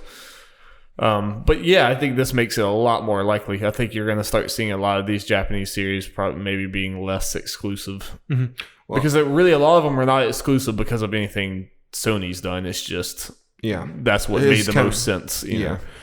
And also as far as Xbox, gaining more ground against PlayStation next gen. This is huge because a big reason some people that get PlayStation and get the PlayStation don't do it necessarily because of Sony's first parties. They get it because that's where all the Japanese games go, and we're like that partially as well. I mean, 100%. We also like the Sony first party, but that's also been a big reason. Yeah, but I'm sure if potentially those games start going, those Japanese games start going to Xbox. Bust open Persona 6, put it on everything. If all those games start going there, people might shift to Xbox because, you see because people like the idea of Game Pass, but obviously they can't get on PlayStation, and people aren't going to get multiple consoles, which is obviously fair. But if it's getting all the games you really want on PlayStation anyway, and then you can get Game Pass as well. We're getting to the point, I feel like the last year and a half especially, more and more often we've started to have games that we were looking forward to or wanted to play previously that were more and more saying like, oh, Game Pass is how I'm going to play that. Game Pass is how I'm going to play that. And me and you are going to, either of us are probably not going to buy a Scarlet, but we're going to play all these games on PC on Game Pass, and that's kind of, it seems like Xbox is kind of cool with that, and that's also it's something that's nice. I don't have the exact numbers on it. I don't know which games are and which games aren't, but a lot of the games they announced for Game Pass during this thing are on both PC and console. So they're trying to quickly get to the point. Obviously, there are a lot more games on console and PC, but they're quickly trying to make it so PC is catching up in games in the future. That most of the new announcements have been both. The vast majority, I think. Which is strangely enough not on both, but is that one on the console? Yeah. Weird. And Rage is also only on console, but it is coming on PC. It's just right now because I think it just came out on Windows. Actually, Witcher was PC first a lot of times. It's kind of weird that I don't know. But I have it on PC, so it doesn't affect me. But. Moving on to the last couple games. She Dreams Elsewhere. That's the game I've heard a lot about. The art style looked really cool. Yeah, I didn't really know that's one that might be up our alley. We hear more. And the game that everyone's talking about, Skateboard Game show. Honestly, that's one of those games where we were like, yeah, that looks fun, but we probably were not. Well, maybe you, because you're excited. It was cheap enough. I mean, Yeah. but definitely it wasn't like something I was gonna throw a bunch of money at. But now it's like that's a stream, baby. some jolly streams. Jolly. Speaking of jolly streams, Streets of Rage 4, Doherty. We gotta do this. That would be a lot of fun. We gotta at least try it out. Like, can you play? How many people can you play together with that? I have no idea. I know at least 2. But Yeah, if it's more than 2, maybe we can get like a bunch of us. yeah. in. So but- I'm actually excited for try that it's out. not what art style looks so good. So good. Superland. I have no idea what this game necessarily is about. Google it real quick. You'll recognize it, but Is it actually Supraland or is it supposed to be Superland? I'm pretty sure it's Superland. Like Supra. Supraland.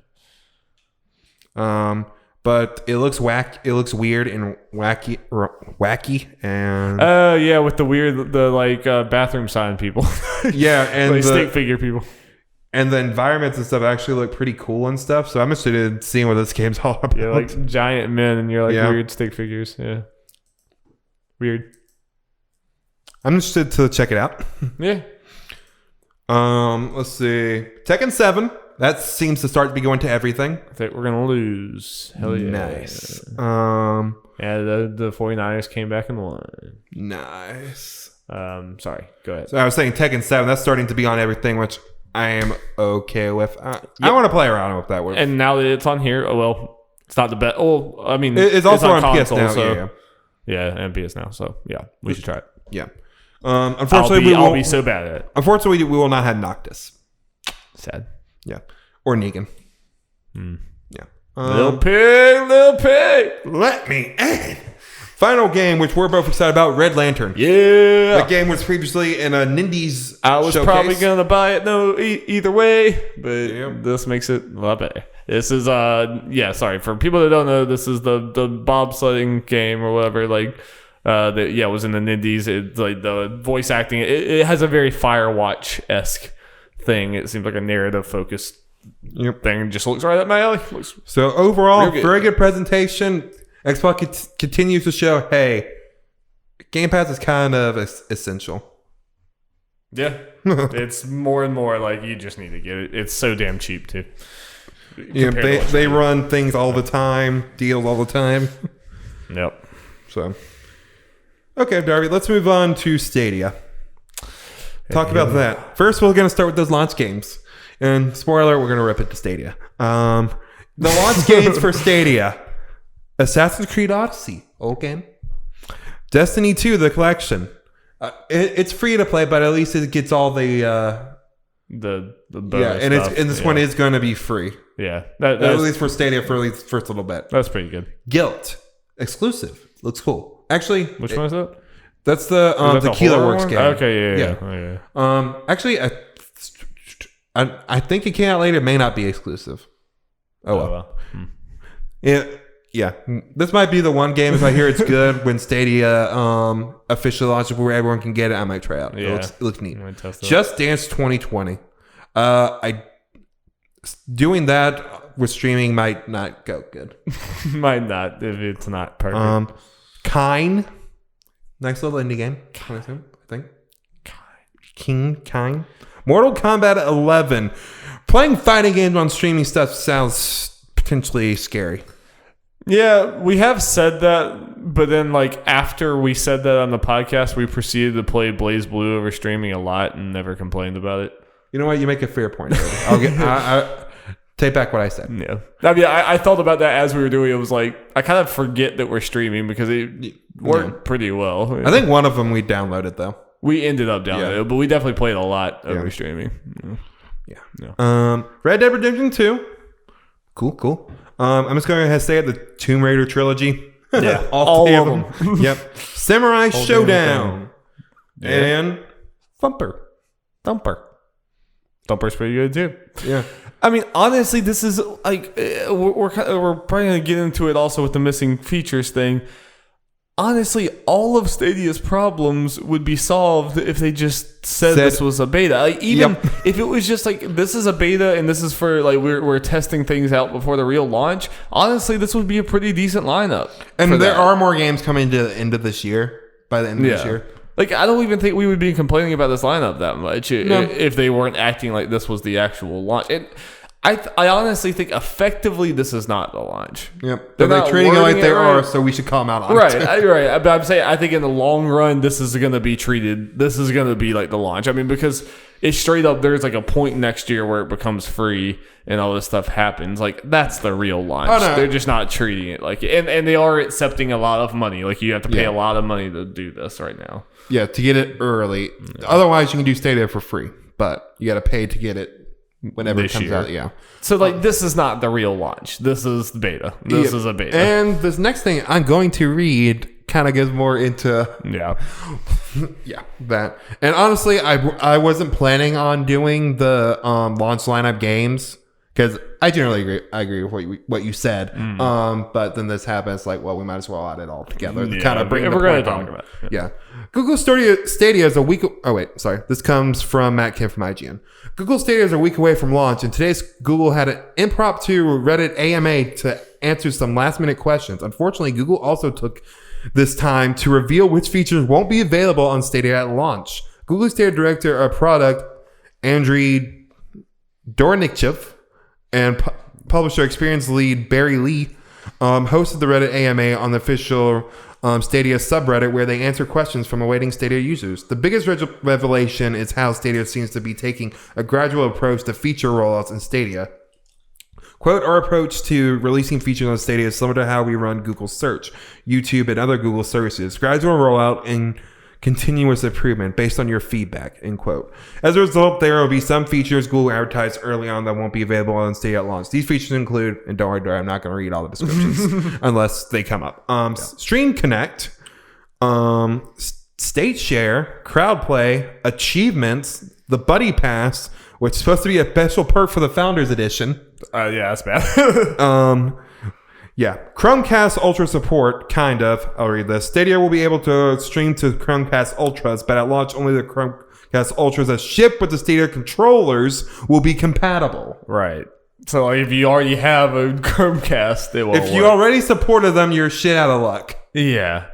I mean, my biggest problem with all of this is, like, number one, they're not, like, communicating the beta part of it right. Mm-hmm. And number two, that, like, they waited until right before it comes out to say all these things.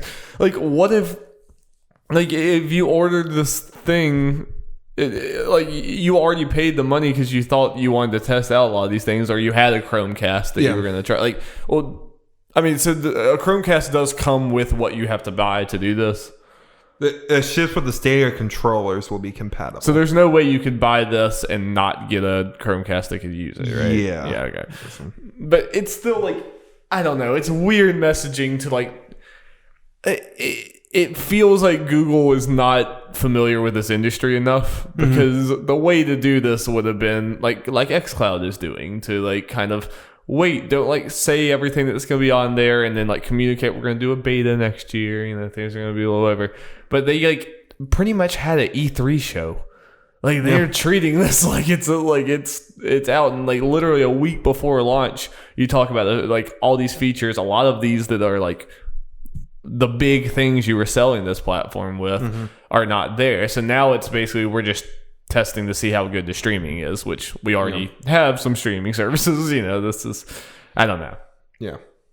I do think in the long run, in the very long run, even whether Stadia succeeds or fails, I do think that, like, right now we rip into them because they are treating this poorly. I think in the long run we'll forget this happened, as long as it turns out good, of course. Yeah, like, I don't think this is going to, like, hurt them that bad. Like, they're handling it wrong, but I don't think it's going to kill Stadia. Yeah. If Stadia is not going to fail, not going to succeed, it's not going to succeed on its own merit. I don't think, you know what I mean? Yeah. I think we should rip into them, but I don't think that this is, like, the end of Stadia before it begins. Oh, no, no. But they have handled this very poorly. They have. And then we compare it to the way Microsoft's handling xCloud, to where, you know, they are treating it, this is an early access thing, this is a limited thing, but they also are making it more appealing with the games. Yeah. No, yeah. It feels like a company that's familiar with the gaming space and one that's not. Honestly, what's something that makes xCloud more appealing just generally is you can get it with Game Pass. Automatically, the lineup is huge. Yeah. Even if you're just talking about old games, like this is mostly older games. Well, with Game Pass, like you have hundreds. Well, and you don't have to pay for them like you do with Yeah, Stadia. like we were just talking about, like as long as you don't have to pay additionally for xCloud, which we don't know, so this could be, whatever. But if it is kind of like Stadia where actually using the thing is free, just buying games for it is not, then we could try xCloud for no additional cost. Yep. Whereas Stadia, it's kind of a gamble. Like I go buy this, but like, is it not going to work? And I mean, this, like me and you have both said a lot of times, Stadia would be super appealing if they just had a download option. So like, that's how I would buy my PC games, because like, cool, I have the option if I have good enough internet wherever I'm at, but I'm not like tied to that. Like I can do other things.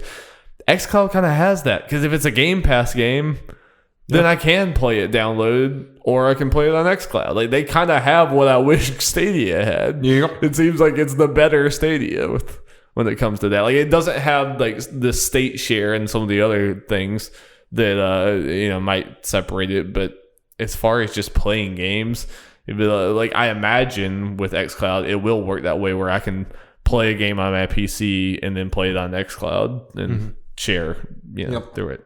Which that sounds cool. Yep. If I'm able to just now I can play this on the go. Yep.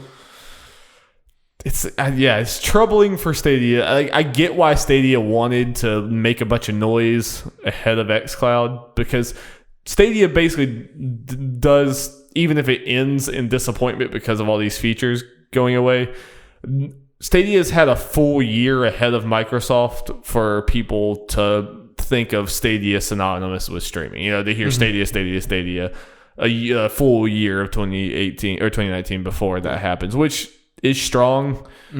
But Microsoft does, like, they're already going to have us with Game Pass, so it just that seems like the way more obvious option than Stadia will be.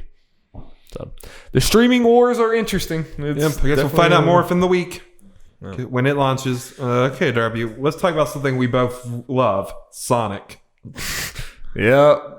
I love every part of Sonic. There's never been a bad part of Sonic in his whole existence. You're goddamn right. Except for that Sonic Mania. Get it out of here. I only play Sonic team games. Yeah.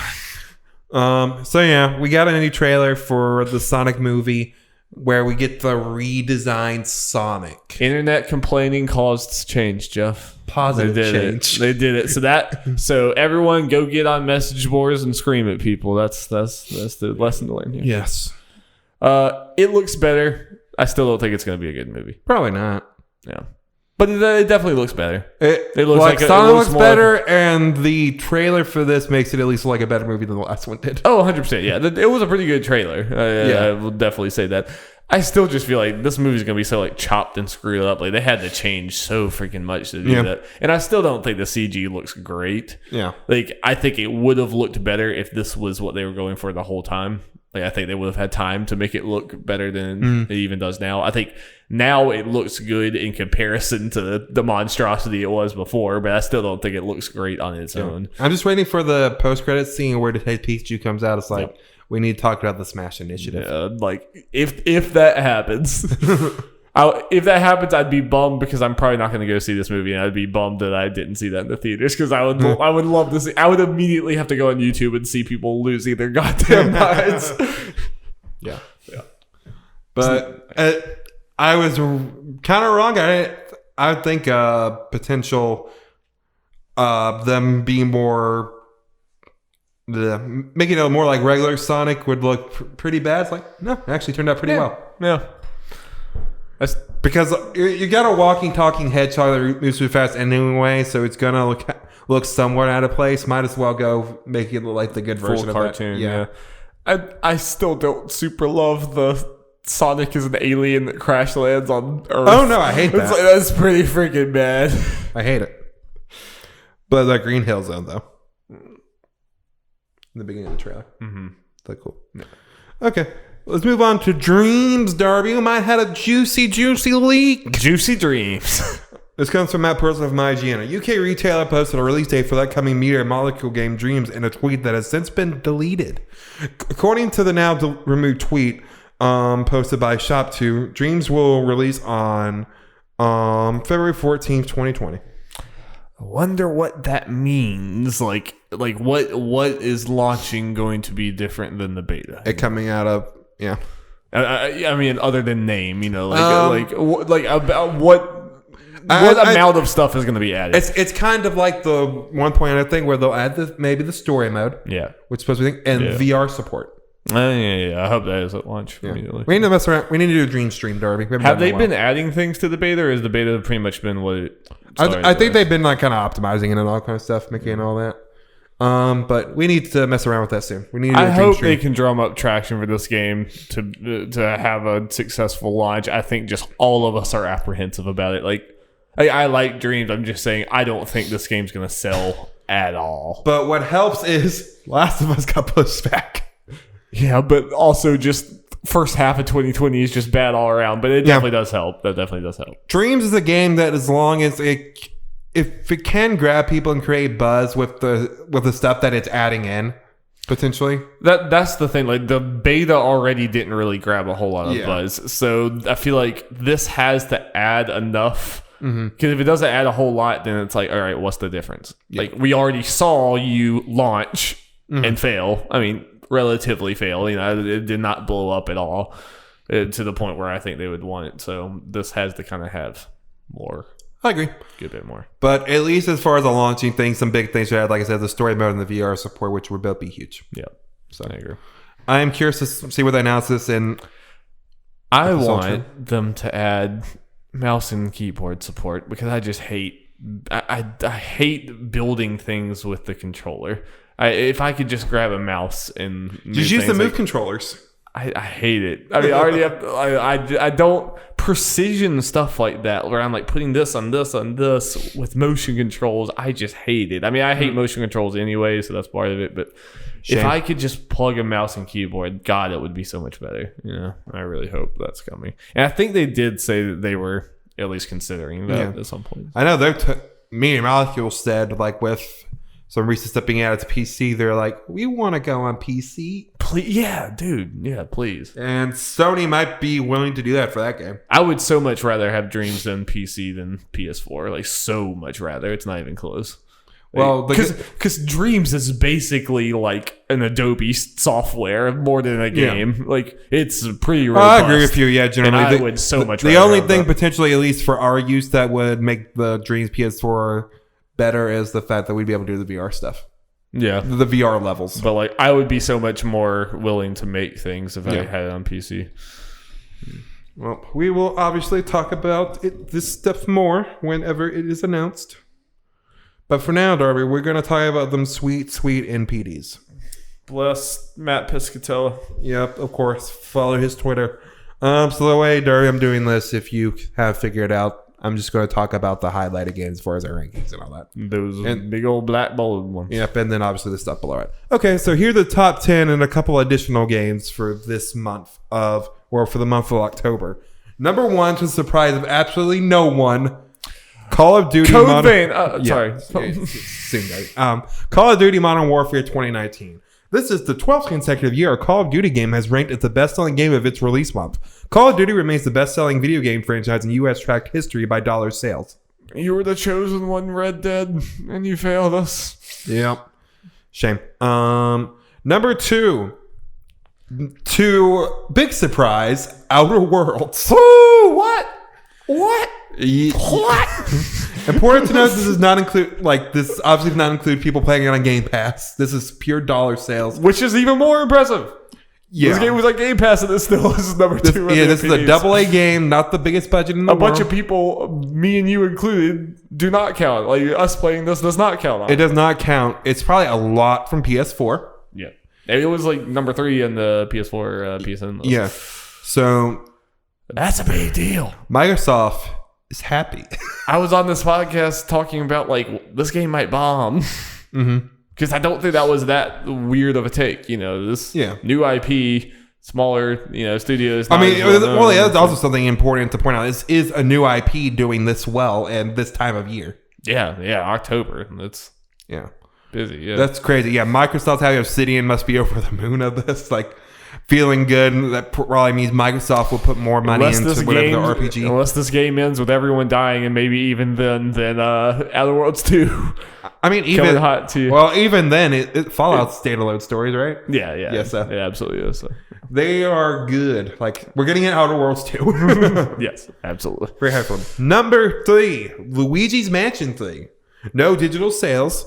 Luigi's Mansion 3 set a new record month franchise sales record, besting the previous high set by Luigi's Mansion. Important to also note, people keep on saying this is one day of sales because it came out on the 31st. It's actually because it is like on the 2nd or 3rd.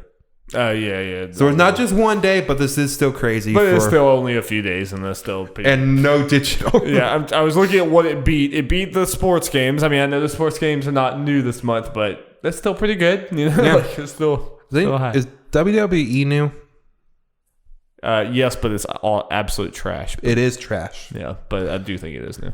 Yeah. So very nice. Yes, very good for the. It's honestly not surprising. The more we were leading up to Luigi's Mansion, just suddenly the more excited I saw people. Yeah, I think this is like one of those things. Like everyone on all the video game people on our Twitter were playing it. I think everyone was just like, that sounds nice right now. You know, just like I just want to get cozy and just. And just the more I see it, people are like, I'm planning on getting it by the end of this year, one way or the other. I think people have said like, yeah, it has problems, but it's just so nice. It's just so lovely. Even then, I've seen a lot of people say it's one of the better just straight up design games of this year and everything. Just what I've seen, the little bits I've seen, like it's crazy, like how many like physics objects there are, like how many things you can interact with in that game. It's pretty wild. Yep. Yeah. So big months for Outer Worlds and Luigi's Mansion 3. You're just happy to see it. Good on Luigi. Luigi deserves some recognition. Give him his own other series. Number 4, Madden NFL 20. 5, NBA 2K20. Number 6, Tom Clancy's Ghost Recon Breakpoint. Was that launch month? I believe so. Bombed. I believe so. But especially in comparison to Wildlands, not even close. Yep. Number 7, WWE 2K20. Probably the worst game was listed by a large margin.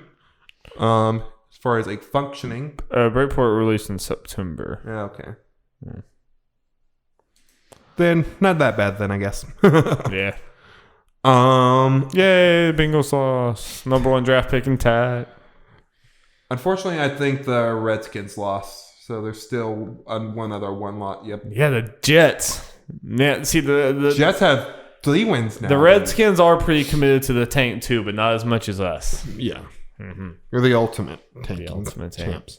Number 8, FIFA 20. Number 9, Borderlands 3. Honestly, that's more of a drop than I thought for Borderlands, but I guess there's a lot of big stuff above it. This is only second month. Yeah. I mean, I guess that is all the sports ones there, so. Yeah. Number 10, Ring Fit Adventure. What you doing there, Ring Fit Adventure? What you doing? This is important to know that, this has no digital sales as well because this doesn't come digitally. Yeah. Because you need the ring stuff. But this is by dollar sales. And it is an $80 SKU. Yeah. But this is still good. It's still impressive. This was never going to be Wii Fit levels. Nah. But this seems to be doing well for itself, and people seem to really like it. It's weird, but I don't see many people talking about it. Like I saw for a day or two there. A few sites, but there's not like a ton. But I feel like it's one of those things though that people will continue playing it just because it is a workout. I wonder, I feel like we might continue to see this on charts for a long time because like it might be in Walmart, like when people are buying a Switch for their kid or something, they're like, oh, look at this exercise thing. I remember Wii Sports, Wii Fit. Again, people seem to really like this game. That's neat. It's pretty cool to have the exercise thing, but it's like an RPG almost. It's very interesting thing. Number 11, The Legend of Zelda: Link's Awakening. No digital sales. Still on there. The Legend of Legs. Pretty big drop off, but I mean, for that game we didn't really expect. It was like super high up in the last month, right? Yeah. But again, all the stuff that are above it, either new stuff or the biggest games of the year, or sports games, all that kind of stuff. Right. So. Yeah. Still pretty good. Yeah, number 16, Overwatch got back into the top 20 because of them Switch sales. Switch, it must be selling decently well if it's in here at all, you know? Yeah. Number 18, Code Vein. Good for this game. Still on there. I have not heard a soul talk about Code Vein. It's insane. Who are these people buying? Code Vein outsold Red Dead and Breath of the Wild. Alrighty. Let's get to them top 10 games of the year. Let's do it. Call of Duty Modern Warfare 2019 instantly jumped up to number 1. Who here is actually surprised? No one. Bradford's pretty surprised. But Bradford, you're like 2 days old. Yeah, he doesn't really follow the video game industry that much because he is 2 days old. We'll teach you, Bradford. Number 2, NBA 2K20. Number 3, Madden NFL 20. Number 4, Sports. My favorite sport, Borderlands 3. Yep. Number 5, Mortal Kombat 11. That's my favorite sport. Yeah. Number 6, Kingdom Hearts 3. How the mighty have fallen. I didn't expect it to be here. Will it stay in the top 10? Maybe. I don't know what. I think it will. Star Wars will get ahead of it. Star Wars will. But it has a little breathing room. Yeah. A little breathing room. Tom Clancy's The Division 2. Number 7. 8, Anthem. Number 9, Super Smash Bros. Ultimate. No digital. Number 10, Grand Theft Auto 5. You can't kill it. Can't kill it. It'll be gone next month because Star Wars. Yeah, but I have to imagine. It'll be right there, though. It'll be like 11 or 12 is where it'll end. Super Smash Bros. Ultimate. Best-selling old game of this year. Hey. In the U.S. Good for it. And then some other Matt Piscatella stuff. I mean, Kingdom Hearts 3 is basically a PS2 game, am I right? Get the fuck out of here. Some fighting game information. Year-to-date sales of fighting genre games are at an all-time high, with genre sales 11% higher than the previous year-to-date high set in 2015. Correct me if I'm wrong. That's when Mortal Kombat X came out, correct? Wait. 2015. Yeah. And that's right after Smash for Wii U. And so is it really just these two franchises? It's the same thing again. That's why I got there. Yeah. Both Mortal Kombat 11 and Super Smash Bros. Ultimate have significantly contributed to that success. And he pretty much said in a follow-up treatment, it's pretty much just those two. Almost entirely. Like, it's those two way up high and then everything else way in the bottom. Yep. Switch is again the best-selling console this month. It remains the best-selling console of the year. And I think he has this pretty much every month, but again, Switch is the only one to see any growth. And I think he said Switch is significant year over year. Yeah. So it's still better than last year this time. That's good. PS4 is the third fastest selling console in U.S. history after the Wii and PS2. That's all that stuff. So did you also see that Just Dance on Wii like outsold? I think it was like a bunch of different platforms. I'm not prepared with that, but I think I remember like the Just Dance on the Wii like outsold. I think it outsold Switch or something crazy like that. Poor guy. Retirement homes, dude. Switch continuing to sell more and more. Yep. It'll probably have a very good month this month. I guess in time. What helps Kingdom Hearts' chances of staying in that top 10 though? Pokemon Sword and Shield, different SKUs. Yeah. So they won't put it together. Though he'll probably do a little. The cowards. Though he'll probably do a little tip it up. It would have been here if they were together. Yeah, I think they usually do something like that. Yeah. But I've been seeing stuff. It looks like potentially Sword and Shield are significantly selling significantly more than Let's Go, which still sold really well. But overall, like, we expected Let's Go to sell more than it did, even though. Yeah, but it sounds like just Sword and Shield could break new records for Pokemon. I think it will. I think it'll break Switch records if you add them together. Yeah, I think it just might break. Like, it could break Pokemon easily. records. Yeah, Pokemon records. Yeah. Oh yeah, I think even someone said Smash Ultimate has the best record. Based on what he's saying, Sword and Shield. It's not gonna last long. Yeah, might surpass that. Put them together. Yeah. All right, cool. Crazy. That's a podcast. Thank you guys so much for joining us. Make sure you check out our Pokemon Shield Nuzlocke with this beautiful boy right here. Or baby Bradford. My baby Bradford. Oh, Dory, I got bad news based on what I found in my Did you playthrough. kill Bradford? Yes, I grinded and Bradford died. No. No. But we unfortunately... Sorry, MQ. Oh, We no. unfortunately won't be able to get this beautiful creature in our party. Because Eevee seems to be overworld only. Sad. Yep. That's sad. Dead game. All Bacon. right. Thank you guys so much. Bye. Bye.